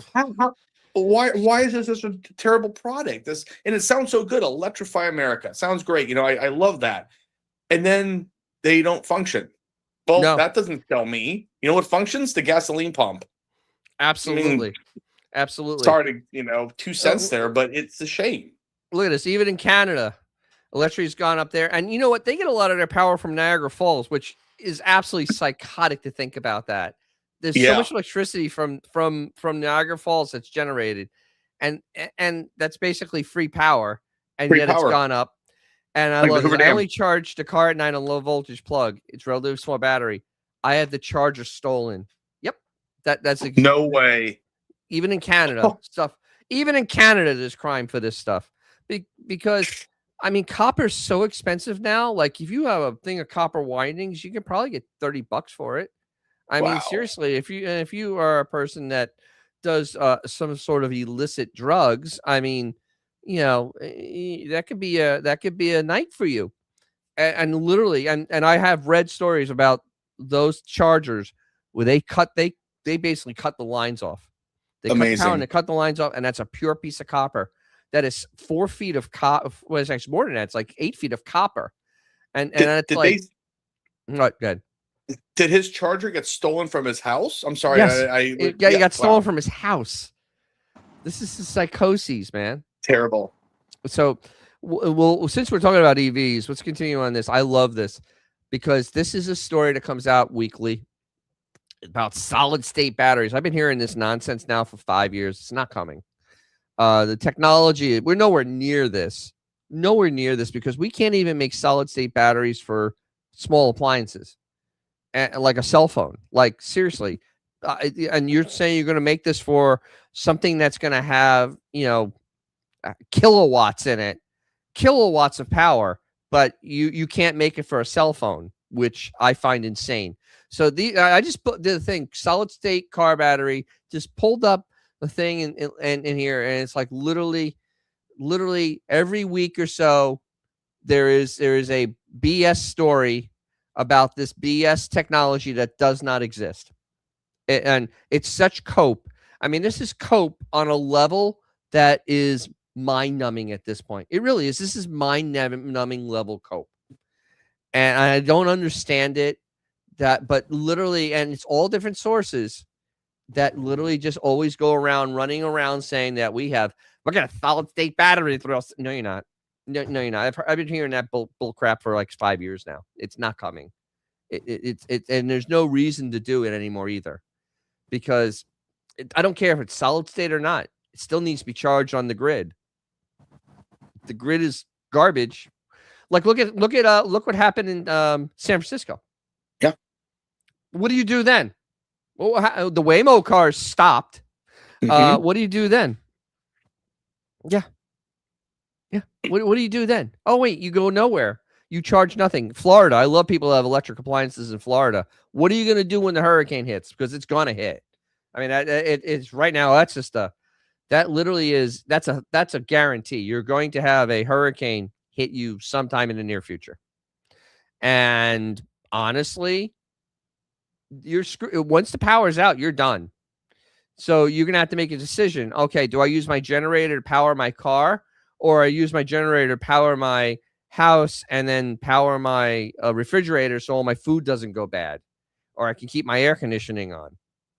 I mean, this is the silliness that EVs truly make at this point, because you're literally now just, you're not making a rational decision. I can store gasoline all day long, and I don't need to worry about it.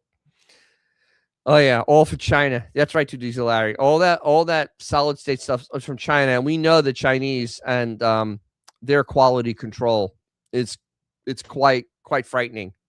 Most Chinesium is garbage, and except Harbor Freight. I guess they seem to actually figured out how to make Chinesium not garbage, but the Chinesium, the rest of the Chinesium though has been. I've gotten some decent Chinesium, and then I've gotten some really terrible Chinesium, like my transmission jack I bought for $50 on Amazon that I did a review on, and I sent it back to them going, this thing was a death trap, and you're lucky it didn't kill me.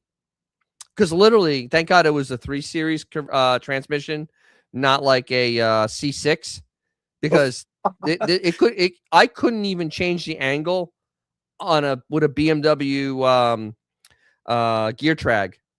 I couldn't change the angle, and those things weigh what, 100 pounds maybe. Yeah, I mean those 5-speeds weigh nothing. They're you can rebuild it on a kitchen table. Exactly. And I'm like, I couldn't change the angle on it. I had a muscle laying on my back, had to muscle it in, because there was no way that this thing from China was going to help me. But then all my tools from Harbor Freight are fine. Literally, I have I have electric impacts. I have wrenches from there. I have sockets. I have drivers. I have torque wrenches that are actually close to my Craftsman. I'm talking like not enough for me to care. I mean, seriously, not enough for me to care. And it's like, yeah. But yeah, the batteries things, Chinese solid state batteries, absolutely not. Because you know how China does their R&D on their electric cars. Oh, they give it out to Chang. Oh, Chang caught fire. Oh well, maybe we'll let Chang's family know. He helped the CCP. When you make an omelet, you break a few eggs. Exactly. Yeah, absolutely. That's how they do it, though. That's true. Oh, that's how they do it. Absolutely. They basically had them burst into flames. Yeah. That's why they really aren't here. They can't pass. They can't pass any of our safety at all. They just can't.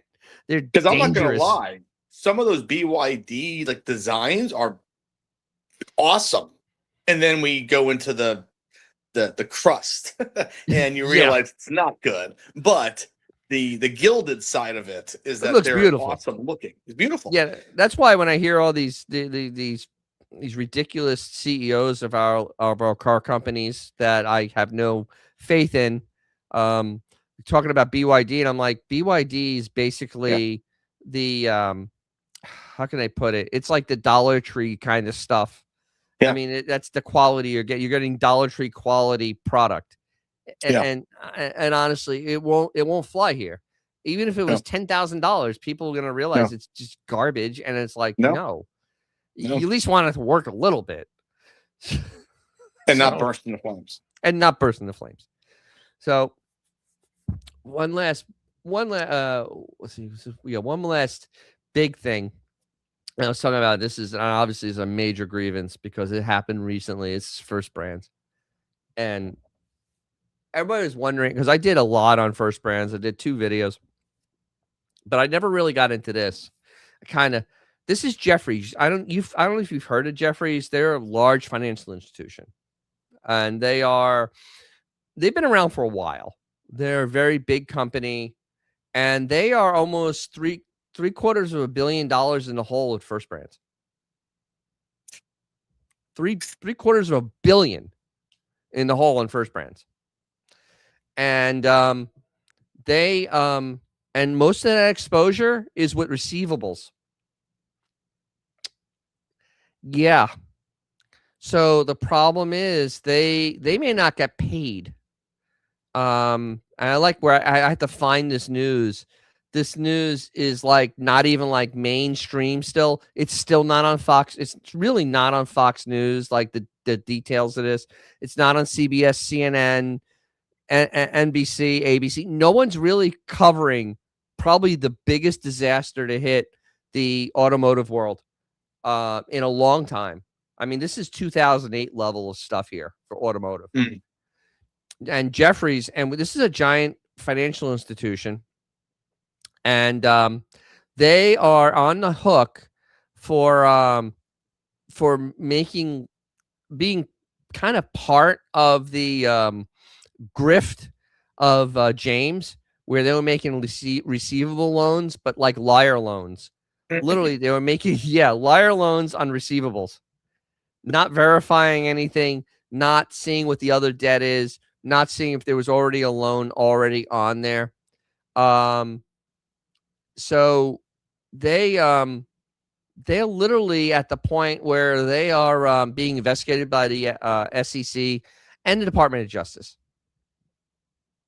This keeps on. Every time I see a new article, it gets worse. First Brands is really, really horrible.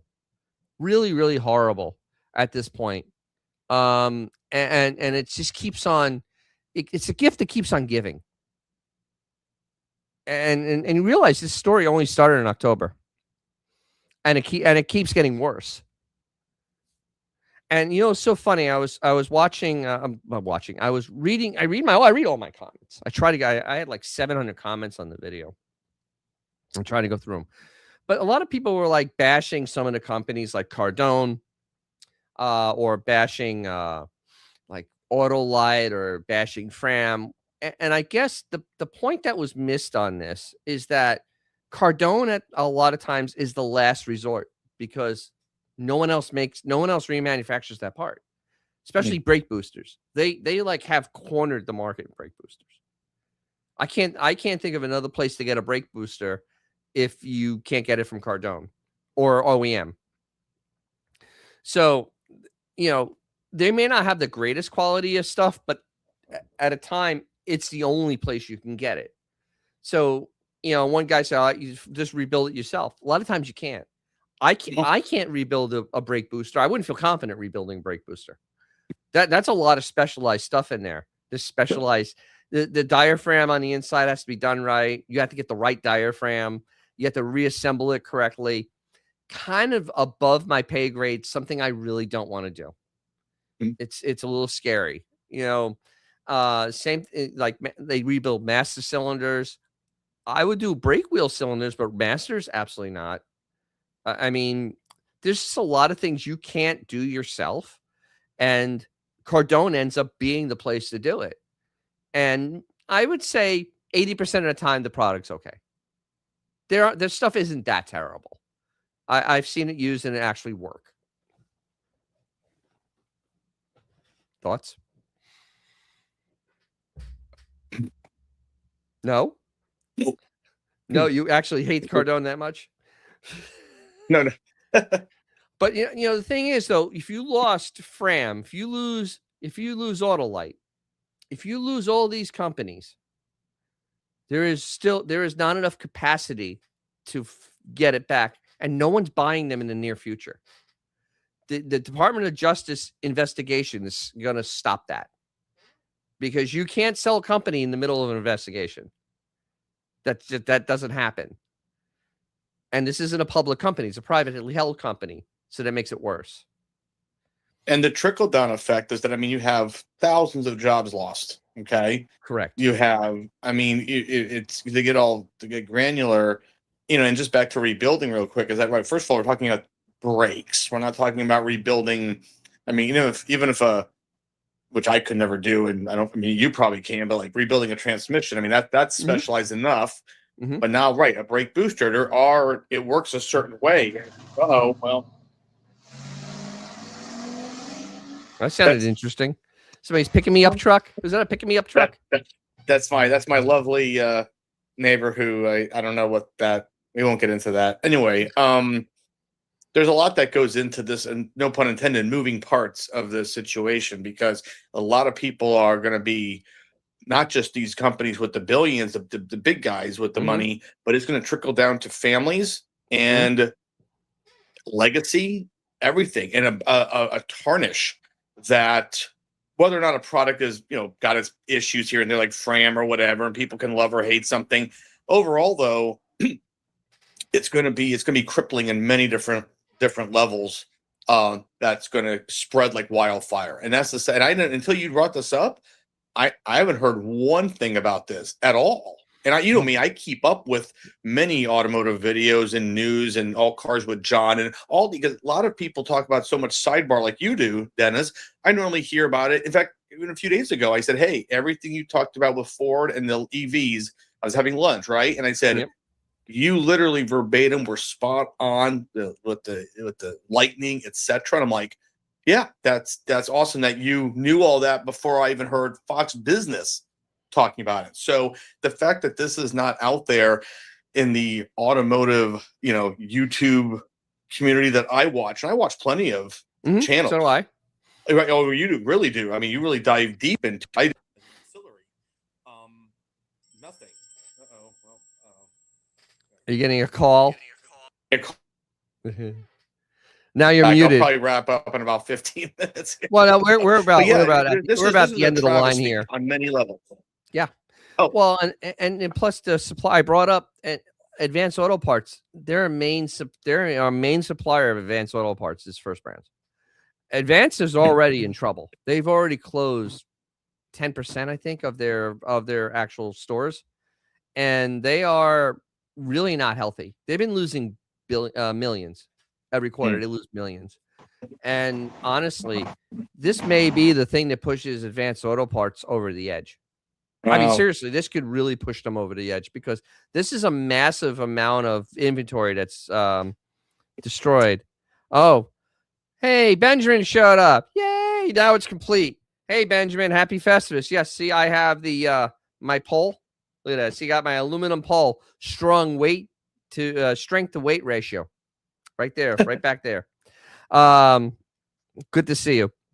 So, the thing is, like, if Advance gets hammered with this and has to close down half their brand, that hurts us. It's not my favorite place, but sometimes they have something I can't get, fast, because a lot of times I'll just order it online, and I just can't. I just the trickle down on this is going to be vicious, and on the banking side too. There's a lot of trickle down on here that's going to truly wreck a lot of businesses, and it's gonna actually hurt. And I think we've scratched the surface because remember, nobody said anything when Lehman Brothers failed. No. No. And well, this is something that could be Lehman Brothers. This could be the canary in the coal mine for the auto, because the auto parts business is so consolidated and so upside down, because most newer cars, to fix them is backbreaking, and the stuff for them is very expensive. I mean, this could actually crush things. Oh, here we go. Jamie Cotton has a question for you. Okay. What's You want to read it? I have a from question from Mike. He mentioned he once worked at a car dealership. What happens if a potential buyer takes a car for a test drive and gets into an accident? Well, actually, and yes, I not only worked that, I worked actually off and on for about almost 12 years. So I only say that just because I had numerous experiences in what we call the big store, like a Ford. Then we have the true used car lot, dirt lot, affectionately known, but pre-owned lots, which I do love the selling pre-owned vehicles. It's more, to me, you have to know more of the product, and there is more money to be made. And this is years ago, by the way, when things were much more sane. So if someone gets in an accident, okay, let's put it this way. If a customer is driving, it used to be you would give them your license and insurance information. Yes. However, the dealership has major insurance on everything, because again, most of these cars, even in a used lot, like I worked at a used lot called Hillsborough Automotive. It was great. They sold executive off lease, which translates to we got them from auction. They were like luxury cars that were off lease, cleaned them up, this and that. Very nice. We had to cover the dealership has major insurance policies. And in fact, contrary to popular belief, and we had a big sign on the door, it said, because of insurance costs, okay, basically we said, if you're not really here to buy a car, you're not here to have an amusement park ride. Okay. And we would, and that's the beauty about a pre-owned lot versus the new car lot, where everyone has to have perfect public survey, 5-star reviews, and you get penalized if you're not, whatever. At an independent dealership, talking about car parts and everything, a lot more expensive for the small guy than the big guy. So we could basically, and it sounds terrible, but it's like, yeah, if you're coming in and say, oh, I'm looking into BMWs, Mercedes, now I want to drive a few. No, that's not our job here. What are we looking to purchase? And then we go from there. So answer your question basically is that the dealership is actually insured for the vehicles. Now, we would want, especially at, again, the independent lot, you to be an actual insured motorist. As 1 second. Yes. Because if, let's say, you show up and you don't own a car at all and you're buying your first car, which is fine, you obviously don't have insurance if you don't have a car at all. So we have to cover that. So again, the dealership is the one who really is in charge there. And again, you have to use some common sense. There was one time when I was on a test drive with a guy, this is back in 2008, went on a Roush Stage 3, which was actually the real Roush, not a Stage 2, which is basically go fast stripes and better brakes. And it was fast. It was nice. And we go out there and I'm talking and I don't know anything about it. So we get in the car and I had my GT at the time and I've been selling long enough now to, know drivers, and I was kind of in the blend and the whole community, you might say. And we get driving. We had a great test drive, you might say, a big circle kind of. And I'm saying all this because he decides to get on the road and start driving it like Ford versus Ferrari. And I'm sitting there like, of course, I'm in the car too. And he's just thinking, I said, hey, so I'm kind of pointing some stuff. I said, hey, I got to show you something really cool about this short shift transmission. I'm going to show you. So he pulled over and we swapped seats and I'm driving back, and he's like, He's like, we're kind of going slow. I go, oh, I know. And basically, he said, well, where are we going? I said, we're going back to the dealership. I said, you're done. Because he was driving so insane.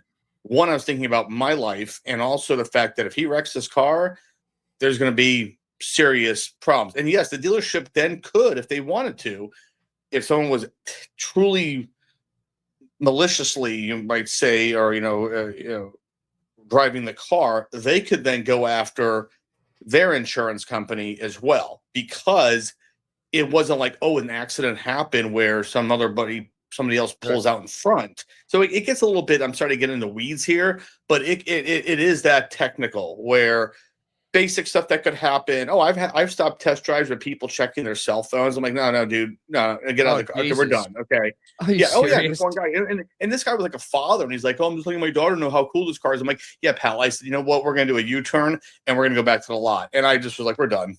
I'm sorry, because, dude, that's on the independent lots dime. And if something happens and but that's where it gets to a little bit more in the weeds. Blatantly your fault. It's proven this. Absolutely, the dealership could then sue your insurance company for, reckless driving, basically. Correct. And potentially I could even, say, hey, God forbid I was hurt. And that's why, and believe it or not, that's why at the independent lot, a lot of times if you trusted a driver, go ahead, take it for a spin, come back when you're done. Because in this world we live in now, you don't necessarily have to be in the car like all the time. You'd rather have them just go enjoy it, come back. Right.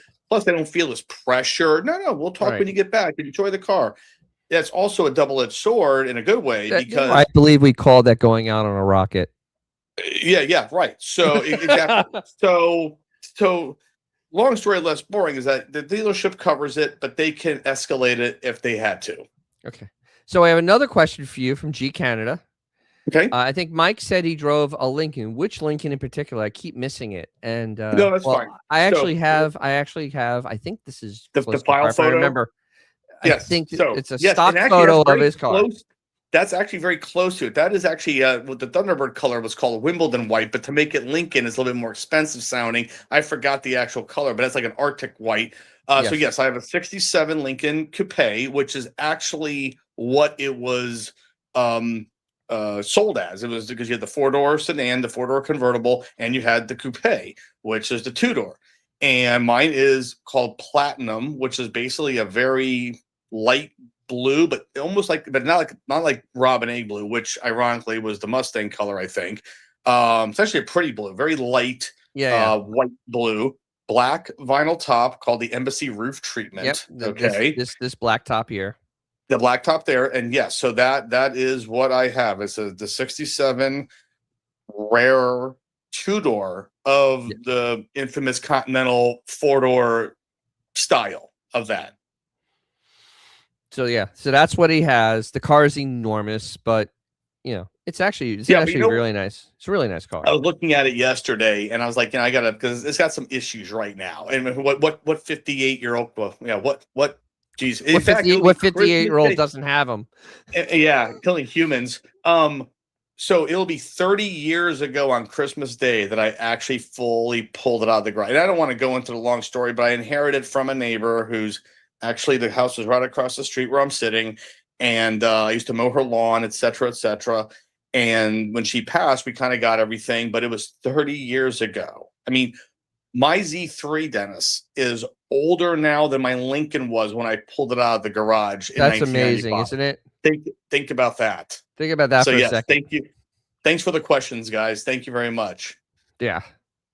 And of course, G Canada would take a supercharged Roush over a Shelby any day. Yeah, actually, Roush is interesting he says that, because the Shelby GT was actually VINed as a Shelby GT 500. The Roush was nothing more than a base model Mustang that was, let's just say, customized. And as far as banks are concerned, the car is nothing more than a GT 500. Personally, me, I'm a Saline guy. If I would have, because every dealership has their, they're a lot. How can I say it? Yeah. They're allowed, right? Or they're granted. So, and I actually won 3rd place with my Lincoln at Roush Day 2009. And I got to meet him, and they had the dyno testing and all that fun stuff. But nothing against the cars. I mean, they're powerful, they're souped up, they're fine. But when it comes to actually value, you're actually getting a base, at least back in the day, they started with a base Mustang with no features, and you got a powerful engine. So to me, and I sold 3 GT500s. Absolutely love those cars. Just personal opinions, but those are the ones that will hold their value over time. And you could take it to Shelby with the GT500, get it even modded up, warranty included. Okay. Yep. And what a lot of people didn't know is sometimes the Roushes voided your Ford warranty. So there was a lot of I think Roush threw their own warranty on it because they knew that they had to do something because they did. Yeah, they did. They did that too. And like I said, I'm not knocking the I mean, absolutely outstanding cars for how they modified them. But once you got to learn the ins and outs, you try to trade it in, they're going to look at it like you just bought a base GT Mustang. Exactly. And that's what your value is. Unlike a GT500, rare production from the factory, and that's, it's VINed as a certain car. Correct. It makes all the difference in the world. It really does. Yep. Yeah. So I mean, that's just the thing. That was really cool. Yeah. Thank you guys for the questions. I really appreciate that. Yeah, I appreciate it too. It makes it much more fun. I'm glad we were able to air the grievances tonight because, well, we might as well. It's the one night a year we can truly air grievances because it's that time. Yeah, and my schedule for releasing videos is going to be kind of messed up because there's a bunch of holidays in the way. So I hopefully I'll have something by the end of the weekend. Just because Christmas is here and it's family time and really can't spend that much time doing car stuff. And then I have like New Year's. I have a parade to do the 30th, and there's actually New Year's Eve, and then there's New Year's Day, and it's a whole thing. So there will be neat stuff coming out. It's just when, because this is a hard time of the year to actually get like work done, even doing stuff like this. My other podcast will be on Friday. The Gunkcast will be on Friday night. God knows what we're talking about. Lord only knows. But yes, Jamie Cotton. I think he could be. He could be a co-host. Jamie says Mike is awesome. See, there you go, Mike. You're awesome. Well, I appreciate it. I don't want to. Dennis and I, for just to let you know, I've known this gentleman for as long as my Lincoln's been around. No, really, I've known him forever. Okay. Yeah. And literally, God, over 30 years. And this is an honor to be on the show. And it's great conversation. And I don't, Dennis, this is his thing. So I feel like I'm Ed McMahon in a way, just kind of hanging out. And yes, Johnny, yes. And so honestly, that's what I really want is that's just somebody to hang out. It is really like co-host. I mean, I'm driving because it's like my child, right. I can work all the crap, but I want somebody that can throw in just things. Yeah. You have a lot of set of knowledge that I only sold cars for like a year, and it was a very long time ago, and I didn't like it. Yeah. And I'm an okay salesman, but I just didn't like the whole business. It's nasty, actually. It actually has gotten away. I could go into it. Like I said, I'm a pre-owned guy. I actually like the independent lot on different levels. I tried to go back to the new car store, and it was awful. Mike has known Dennis since the school. What is it, Abraham Lincoln? Since Abraham Lincoln was around. Close. And it's Lincoln, which ironically, that's what the car was named after. So yes, very, very good. Here's something that'll really blow your mind. When I bought my E30 in 2009, right? When I bought that E30 in 2009, it was 20 years old. It was actually older than my Charger when we bought it. My Charger was only 13. It was 13 years old when we bought it. Yeah. It was only 13 years old. And the BMW was 20 years old. Yeah. And the BMW is in 1,000 times better shape than the Charger was. 1,000 Sure. times. Not even close. Not even the same sport. It, So it's well, it's funny because I had that old Chevy I was telling you about.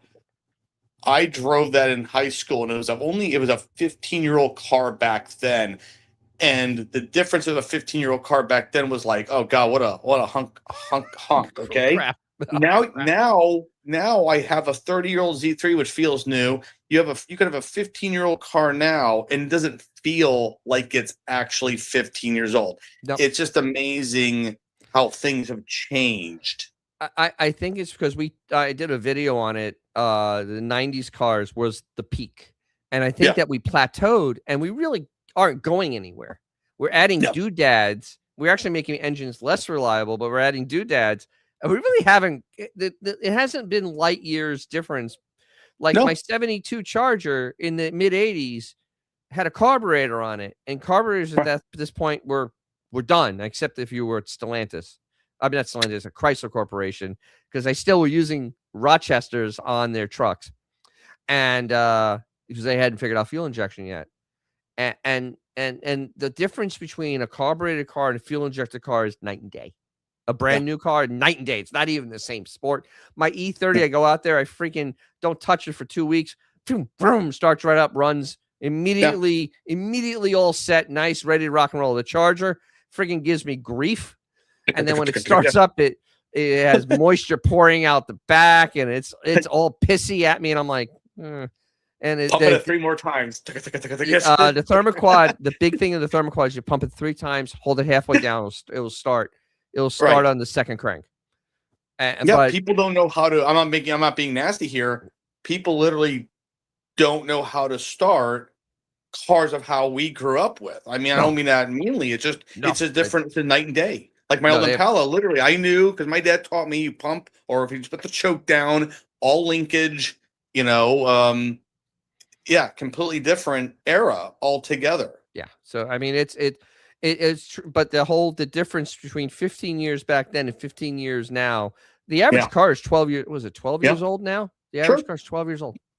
Yeah. And because there's almost no difference between that 12-year-old car and the car that somebody's rolling off the lot now. And it really, I mean, mechanically, it's really not that different. In fact, it may be worse, which is kind of why there's 12-year-old cars. Because personally, I have a 10-year-old truck now. Yeah. I can't justify buying a new F-150. It can't tow anymore.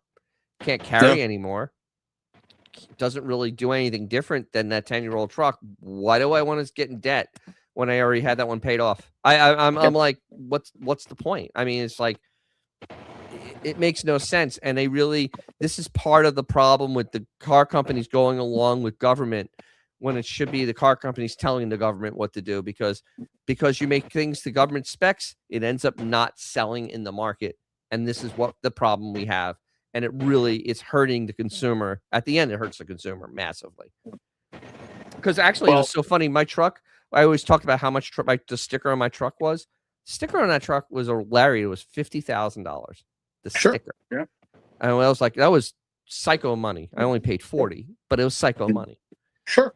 And the thing is, when you go and you try to buy a new Lariat, it's $80,000.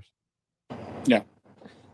I can't. And I admit I traded in. It was, and car buying is, they always say like 70% emotion, 30% rational. No, my last time was 90% emotional, and I did. I say, you know what? And I do. I promote the Hyundai, probably love it or hate it, but my car was 8 years old with 95,000 miles. They gave me a sickening amount for trade because the used car market and this. I took advantage of the situation. Right? You don't let a crisis go to waste. Exactly. And I like the Kona and the way, like Dennis and I know y'all on this chat, we maintain a car. It will last a long, long, long time. And it's just funny that we talk about the age of a car, because imagine it's 1960 and you're driving a 1950. That is like eons difference. Okay. Like that is literally like an antique. A 50 to a 60 is an antique. People don't realize that my dad, I mean, back in the day, if, even people I've talked to in the car business, like, yeah, you could buy literally a 10-year-old car, this is way long time ago, $50. Now, all the time. But my buddy John Harrell at Lincoln Land, you know, like no one wanted a 64 automobile in 1978. That was an old car. Yeah, that was an antique.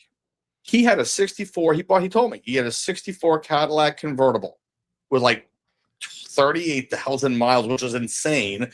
Red interior. He would buy 50s and 60s cars for hundreds of dollars at a time. And yes, adjusted for inflation, more money. But he had a 58 Caddy in high school. It was a 20-year-old car. No one wanted that. Nobody wanted it. Nope. But now you can drive literally a 2002, and you're literally still driving a new car. If that makes any sense, it's just different. Here's a true story. My Lincoln, as I found the paperwork, my Lincoln was actually purchased by the people across the street, used in 1973, which of course is right in the heart of the oil crisis, right? Mm-hmm. My Lincoln, based on the features, was stickered probably around $6,600 back in '67. Right. They bought it. I found the handwritten notes. They bought the car. They bought this Lincoln Continental in 1973 for $600. That is 10% of the original cost. Yeah, that is insane. Try to buy a 10-year-old car now for 10% of what the original cost was. You can't. I go on Facebook Marketplace all the time because I'm a psychopath. A 10-year-old car with 50,000 miles. Oh, no, I'm sorry. Most of the stuff on there. Most of the stuff on Marketplace, 20 years old, has 250,000 miles on it. It is literally looks like somebody ran through a mill, and it's still $3,000. It's gross. So I apologize. It's junk. Yeah. It's 6 junk. or 7-year-old car. So let's say you bought I'll use my Elantra for just as an example. I bought that in 2017. It was a old age unit, yada, yada, yada. I financed like 23 grand. Okay. So 7 years later, imagine buying that car with 70,000 miles on it for $2,200. That's not going to happen. Not happening. No. Whether it's an Elantra or Mercedes, it doesn't matter. Doesn't matter. So yeah, it's insane. Yeah, the market is so messed up right now, and honestly, without massive changes in the way the government looks at automobiles and the way that they can build and stuff, this ain't changing anytime soon. This is a disaster in the making at this point, and we're going to become Cubanized in a kind of a sense. I actually saw a lot of comments like that about First Brands, but we're going to become Cubanized in the sense that you're going to keep cars now and find ways to keep them running, because to buy a new car is financially not feasible. It doesn't. I mean, it's just not feasible. Where you saw the payments on those Chargers, and that's about a little more than the average price of a car. It's $800 a month. No, that is psychotic. That used to be rent. That used to be rent on a big apartment, and that's what you're going to car payment plus your insurance, which is psychotic at this point. Yeah. I mean, something's got to give pretty soon, and I just don't know. I just don't see any intelligence making these decisions, because honestly, my personal thoughts is the EPA has served its purpose. It can go away now. Cafe standards serve their purpose. They can go away now. This is how you fix it.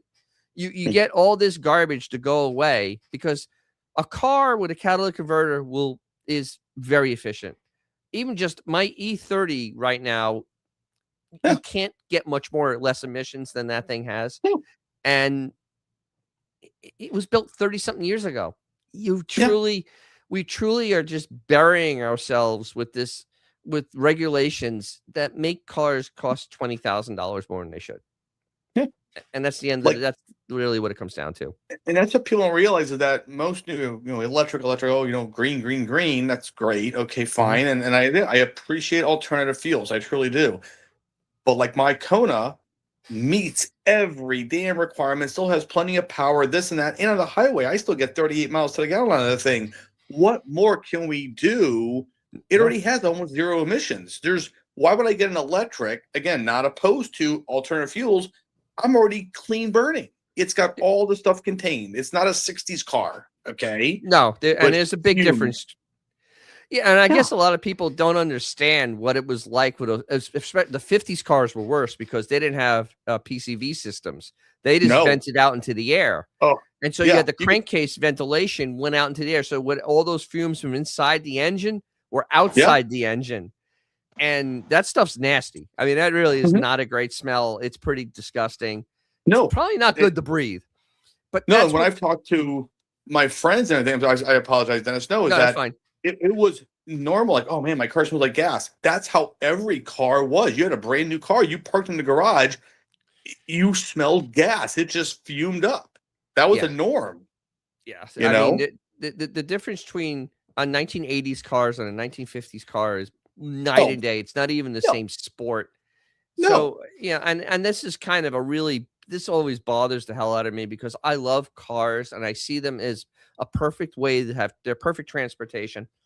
And by doing this stupidity, you're actually limiting the ability to have good transportation. I mean, it's really not good for anybody. And it's just a set of rules to make bureaucrats have something to do. And it really does. There's really no more. There's no more to be gained from a car. There's no more. No. And one other thing no one talks about is that, and we'll just use working man kind of prices here. Like my dad actually bought brand new in '63 a Beetle. Unfortunately he wrecked it. But that's not the point. Thanks to a big dog. But anyway, he goes, I paid about $2,500 for that in '63, and he was working just a regular job, this and that. That's close to like 30 grand today, right? Mm-hmm. Yes. That was probably no more than a 3-year note on that car, right? Absolutely. You tell me now. I mean, my Kona is a 5.5-year, which is fine and it's affordable. I can handle it. But you tell me, I could never do a 3-year note on a $30,000+ car now. Most people can. I'm not saying I'm Mr. Destitute, but most people can't. No. So now you take a $50,000 truck, you have to push it to 84 months. So something is so even using regular numbers, like as inflation and stuff's gone up. That was, a 4-year note. Oh, that was long. Okay? Yeah, exactly. You're like, whoa, what's wrong with you? Why are you stretching this to 4? That's a whole other problem. Yeah. So, but I like for the crankcase ventilation on a diesel, they go out to the turbo. Yeah, I mean, because literally, it basically makes it vaporizes it and it gets burnt right through the engine and it goes bye-bye. So I mean, diesels. See, that's the thing. Our war on diesel in the United States, man, it cost us the ability to have good cars that are actually very clean. Diesels are clean, and people don't understand. It's basically a campfire. It's the same soot that comes out of a campfire. And for my understanding, we were using campfires for a really long time in the world. A little bit, just a couple of years, and so this war on them because the smoke is black, but it was psychotic, and the amount of efficiency they have. Plus, it takes less refining to make diesel. It literally is less refining, and you get better fuel economy, and the engines last hundreds of thousands of miles because that's the way they are. They last forever because they don't get hot. They literally don't get hot. You can sit and idle a diesel for 6 hours and won't do anything. You'll just sit there. Right. But this is the insanities that we have. And this is where we have all the, with all these multi-letter organizations in the government, this is what we end up getting. And it literally, it hurts us at the end. And that's the big problem. Because if you look, until the government got involved in cars were affordable. Starting in the early 70s, they got involved in cars. It didn't take long for them to get unaffordable. They went from being like $3,000 in 1970 to $9,000 in 1980 or $10,000 in 1980. Yeah. In 10 years. Right. In 10 years, they went up that much because the government got involved. Before the government was involved, the price of cars barely went up. And what a lot of people don't realize is that even going back to the 60s, like my friend Thunderbird had back when I first, this is 30 years ago, his T-Bird was a, quote, California car. They knew about, hey, we got this little problem going on here. How do we limit emissions? How do we do this? We have smog. I just got back from California. Yes, there are true concerns. They were already figuring that out in the 60s without the EPA. They were Right. figuring out, hey, how do we burn this back? Let's get the smog down. We got to stop this brown haze thing going on. Oh, it's the cars. And Californians love their cars. They really, really do, which is kind of interesting. It's fascinating, actually. Yeah, it really is. And so they were already figuring out, hey, let's do these minor laws, some changes. You had a California car, you do it. And at the time, I do understand where some things came from, but we're way past that. They are literally antiquated laws now that were based 50 years ago. Exactly. So, I mean, this is why we're in the problem we're in now. And like I said, I'm not so sure that it's going to get solved because we don't seem to have anybody that has enough foresight or conviction to actually make it happen. So there's always a lot of BS. No matter what's going on, there's always going to be a lot of BS. But until the EPA is actually eliminated, there's no reason to think that anything's going to get better for cars. And they don't serve a purpose anymore. And it really, it's truly, and cafe doesn't serve a purpose because honestly, 1970, before cafe was invented, if you wanted to get a fuel efficient car, you bought a fuel efficient car because you knew which one did not suck gas. In a Chrysler, you went and you bought a slant. You bought a Dart with a slant in it, and you got 25 miles to the gallon on a highway, and you were happy with that. Yeah, and it ran for 300,000 miles. No problem there. So that's where we are at this point. And it's sad. I mean, that's like my biggest grievance right now is just there's no common sense now when it comes to cars, no common sense to anything. And it's just literally, if you say something that doesn't go along with their theme, you're some type of lunatic. And it's like, literally, look, no, this is common sense. Yeah. You don't have to be a rocket scientist to see it. And it's kind of sad that this is where we are. So there's that. But at least, now there's hope because the EV dream has died. So now at least we know we'll have gasoline or something like it for many years to come. I'm happy. Well, I want the synthetic gasoline because that's going to be the best stuff, actually. Well, if gasoline, again, common sense and just looking around, new gas stations go up all the time. If it was really going away, would you invest in this thing with 30 pumps? No. No, it's a lot of money. So something's not adding up. No, of course not. But that's just the way life works. As Mongo says, Mongo, just pawn in game of life. Mm-hmm. Yeah. Oh, well. So, and maybe, Dennis, maybe for a topic of one point, talking about, the environment and renewable energy, etc. In the 70s for a while, this is a whole other topic, and I knew people that actually at Lincoln Land who had this because it was an option. NPG, you could switch it over from gas to natural gas. Natural gas is clean. It's more than renewable. I mean, it's literally we have so much garbage. Psychotic. Right. Yeah. And you mean to tell me we can't figure out a way it's cleaner? It's parts have to be tougher. Who cares? That is literally the cleanest fuel. Yes. And why are we not focusing on that? That's my problem. Well, because it has a little problem with explosion, but other than that, it's fine. Okay. But all the GTE vans in Tampa were natural gas in the 80s. All of them. All those Dodge vans were natural gas. Yeah. I'm just saying there are ways to control, look at hydrogen. It's not like the Hindenburg. Okay, they know how to contain this and make things. No, they don't. BMW tried it, and when they did it in the 7 Series, they said, "Don't park this in your garage. Park it outside. Great. We can't contain it." Okay, well, the only way to make hydrogen work is to actually create it on the fly, where you break out water, you break water down, and make hydrogen on the fly. That's what I'm thinking. Toyota actually has that. That makes sense. That actually okay because you carry water with you. Last time I looked, it's hard to make water burn. It really, unless you're in Cleveland, water doesn't burn. So it's good. Like I said, there are plenty of ways for clean alternative fuels to slowly but surely get away from oil. I get it. It is not battery. I think it was Bob Lutz who said it best. Batteries hold power. They do not create power. Okay. Right. That's a very simple term, but it's true.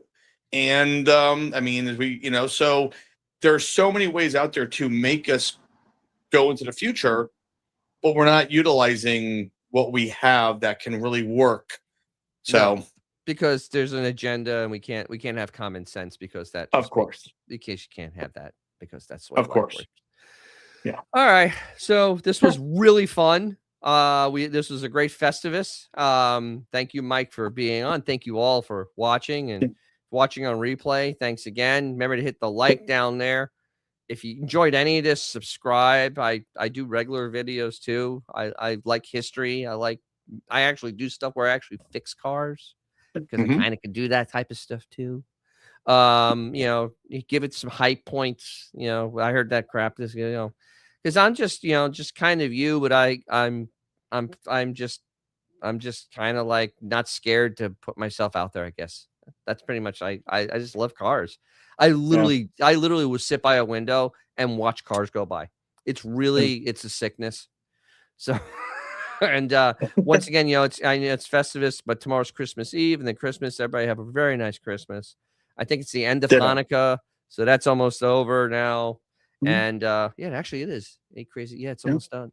Or it just did end. Then we have I don't know if I'll have a show before New Year's, so if not, Buon Capodanno, as they say in Italy. It's the top of the year. And so this was exciting and fun, and thank you all. And thanks for the year. It's been a great year for me. My channel has grown massively, and I'm very happy. I'm very happy about this. I did share on Facebook today. First time I should have done it more often, but Dennis, congrats on all that. And thank you again for allowing me to share this time with everybody. And thank you all for joining and supporting my friend's channel. Really, really is great. Cool. All right. Excellent. All right. So remember, if you have something fun or cool, take it out, because you'll make someone's day. It'll probably be your own. And we'll talk to you sometime in the future. I have no goddamn idea, but it'll be sometime. All right. Thanks a lot, everyone. Good night. Good night. If you liked what you saw, like, subscribe. If you didn't, thank you for watching to this point. And as always, if you have a cool car or something fun to drive, take it out.